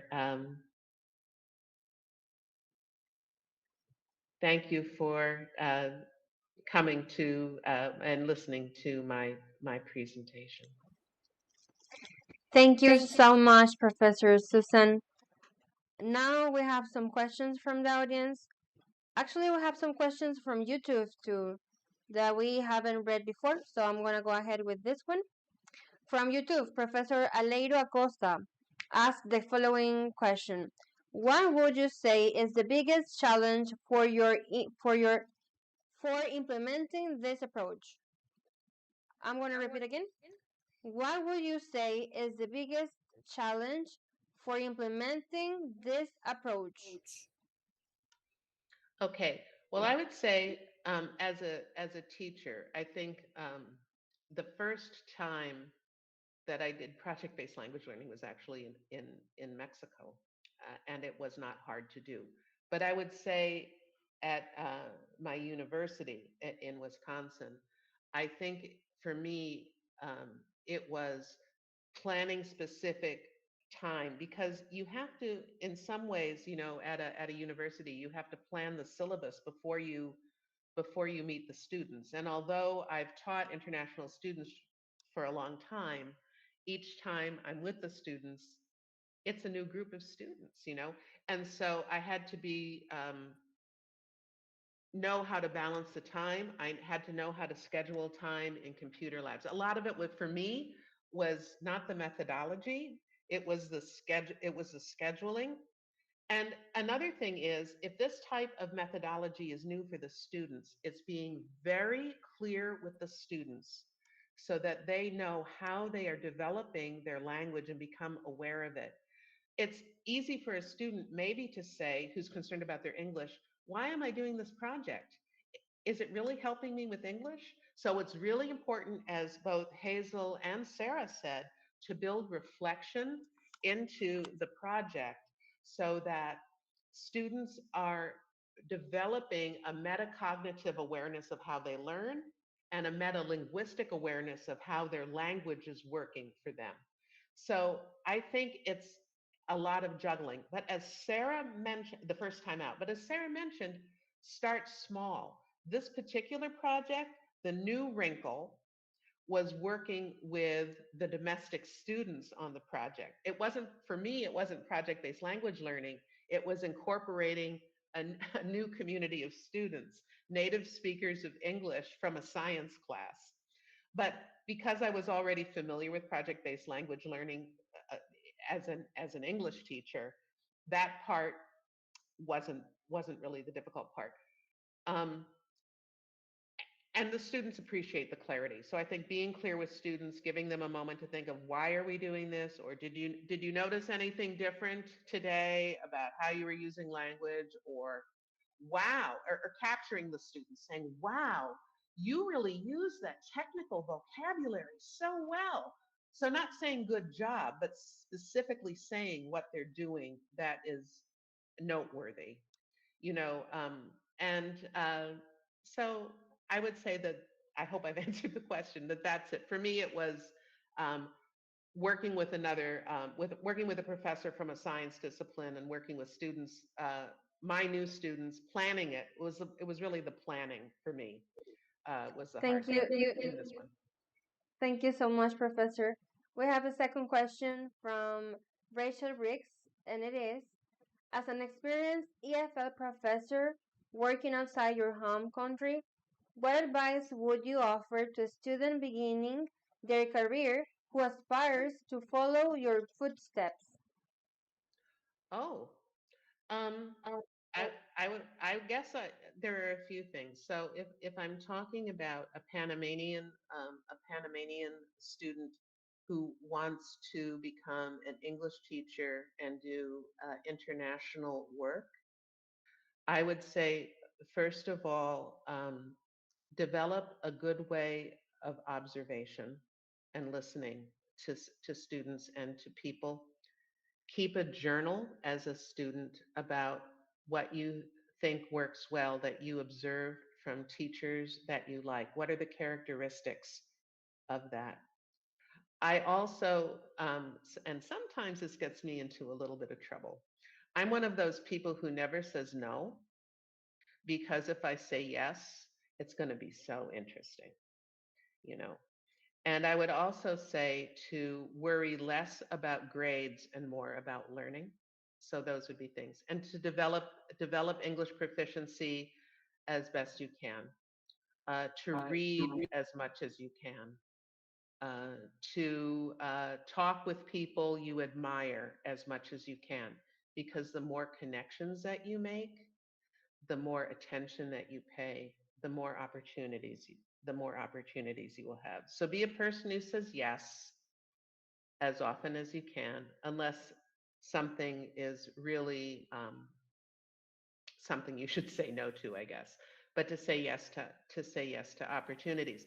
The other thing I will tell you that really worked well for my international students in the United States was to always look to the next level. Who could help you? Who could help you?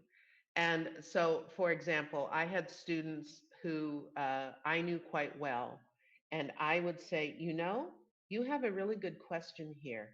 I'm going to ask you, oh, and this was another component of project-based language learning that I always did at the university with my international students. I required them to interview a professor. I had a whole list of professors who were happy to help my students. And I'd say, you know, that's a really good question. I think you should talk to Dr. Chen because she has a very good background in this area of cybersecurity. And you said you're interested in that. So let's have some questions that you can ask Dr. Chen, and you can make an appointment with Dr. Chen. And then they would learn how to write an email to interview a professor. And then they would make an appointment to see the professor. And then that student would say, you know, Dr. Chen said she would help me do this. So it's always thinking or asking about where can I go to the next level. So a really good student I had, Karen, was someone who, Karen Kano, and she said, what do you think I should do next, Dr. HL? They called me Dr. HL. And so I said, well, I think you should do this. I think we should have you apply to this conference. So always look for the next step. Don't always be just where you are. Think of the next step. And some to a professor that you like. Right? Third question comes from Jorge Armando Gomez Nájera, and it is, can I made this 21st century project with first grade in elementary school? Little children, certainly. And so what you want to think about all the time is who are your students and why do something. So I would piggyback or support what Sarah said before, which is to look at the curriculum, look at what the outcomes are, what are the goals for first graders, and then to look and see how can you integrate a project topic into the topic areas and the into the topic areas and to the objectives of that level of the curriculum. And you as the teacher might have to do a little bit more planning and guidance there, But you can start with something small. So, for example, if I think about children in the Galapagos that I worked with, I never did this project, but it's kind of my dream project for little children. You know, the Galapagos has many special endemic animals, animals that only exist in Galapagos. And I thought it would be a very fun project for students to identify their favorite animal in Galapagos, that's from Galapagos, and to be able to draw a picture of it, and just to have a sentence that said something like, I love marine iguanas. Take care of them. And they could say this sentence in English, Spanish, and Quechua, because there's a Quechua community also in Galapagos. And the teacher could make a video of that. And all of the different students would have different animals. They would be saying their sentences. And this video could be shown at information centers. It could be shown at the airport to remind tourists to take care of the animals there. The animals are they're very important for nature, and they're very important for the tourism industry of Galapagos. And there's special rules about how close you can be, when and how you can take pictures, where you can step.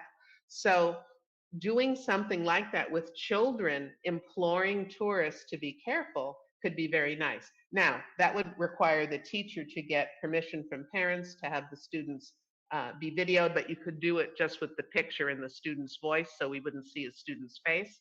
But I think that would be a very easy project to do, that you could do with young children. Thank you so much. We have two more questions to finish. The next question, it is from Ingrid Espinosa, and it is, how does technology integration support project-based learning? Oh, well, I think in many different ways. For one, technology integration, some of the projects that students do might be done with technology. So, for example, I have worked with teachers in Peru who have made podcasts and put them on Spotify. So that their students are doing podcasts. That's an example.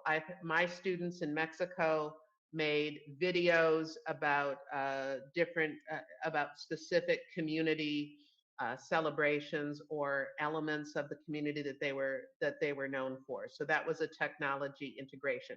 So if I can give you an example of the project in Mexico, this was a long time ago. I asked my students to think about doing a project. They were all going to become English teachers. And I said, tourism is very important economic driver in Oaxaca, Mexico. What is an area that you want to know more about and could actually create a short video about this project? And I showed them an example of a video that I was looking for. So sometimes it's very important to show an example of a project when it's the first time. And I said, in addition to this, as teachers, I want you to develop a lesson plan or a multi-day lesson plan, something where you could use this video in an English class. So and I had my students in groups. They decided what roles that they would have. They decided what they were going to do.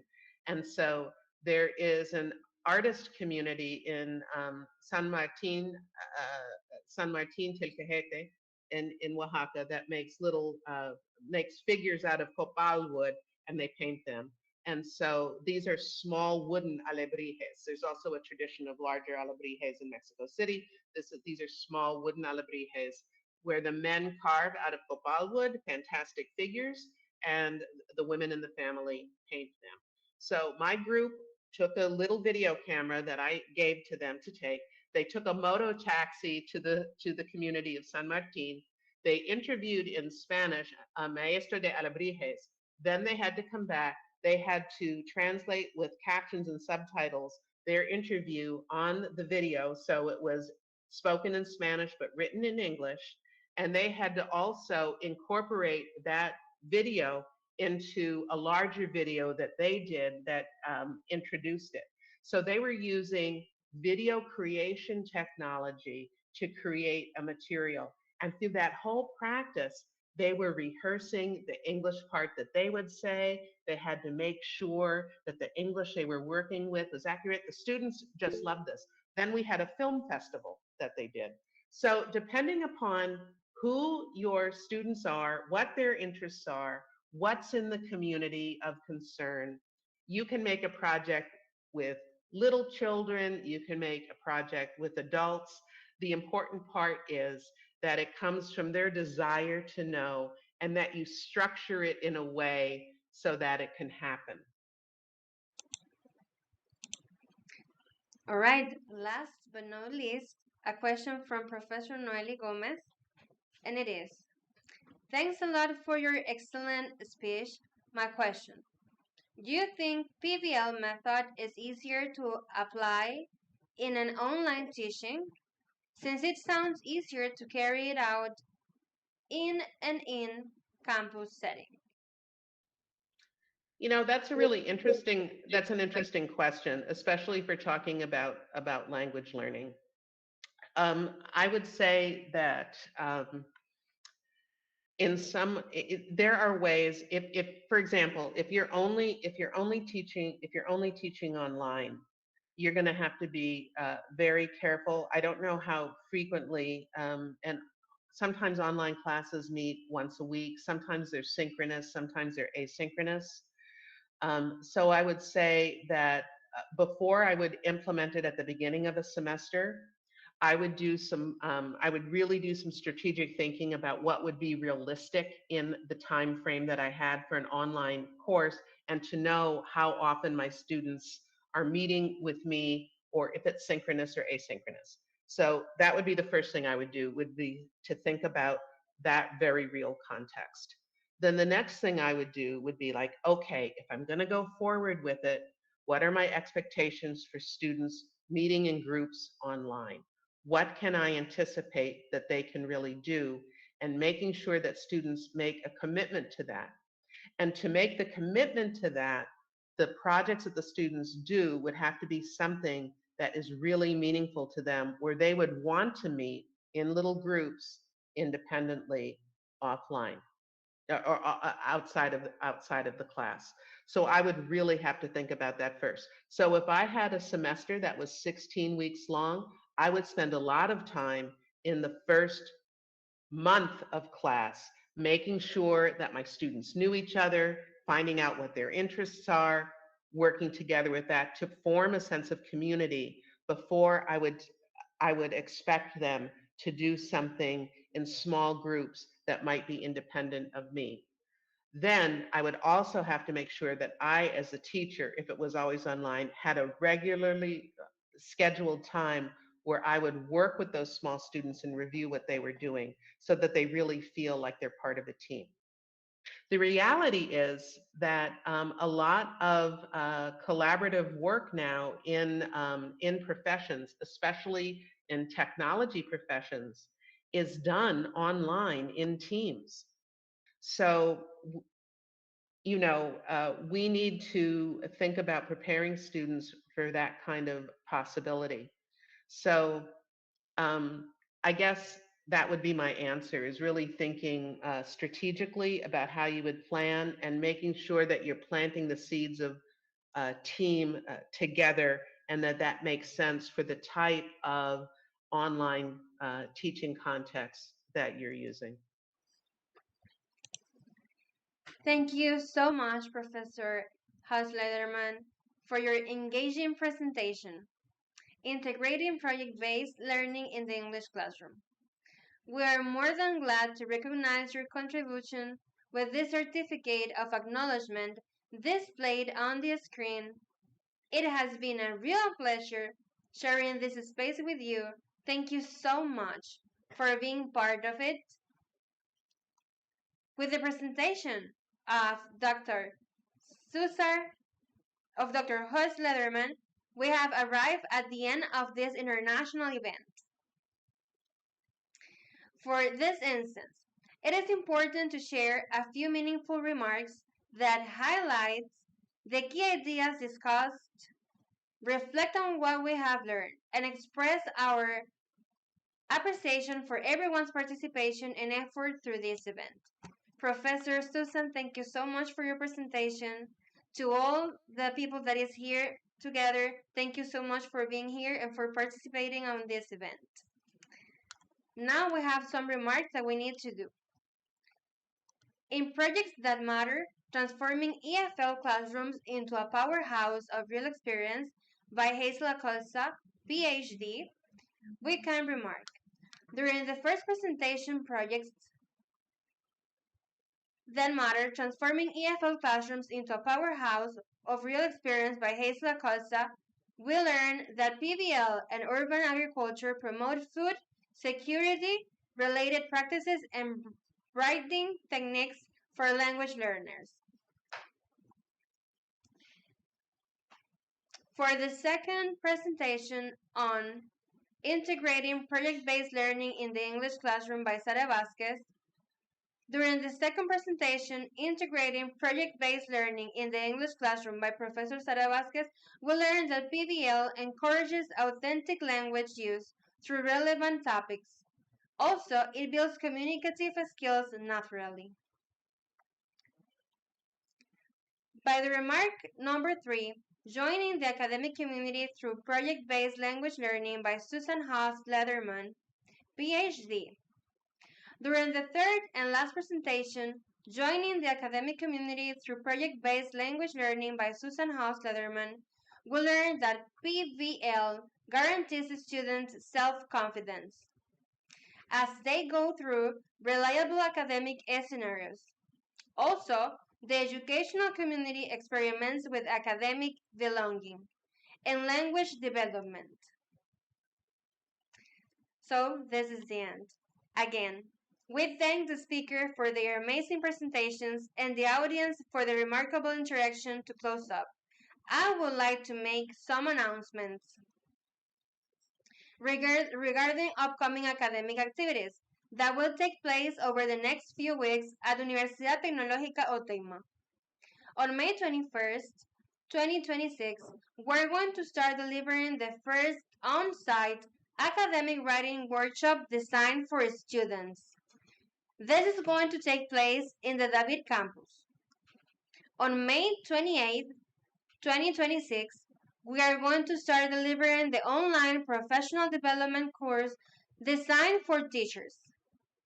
More information is going to be sent through your institutional emails. With this, we finally say goodbye. Thank you all for being part of this international forum on project-based language learning as a tool for community engagement and bilingualism. We truly appreciate your presence, insights, and active participation. Your continued success. We hope to see you again soon. Goodbye and thank you all.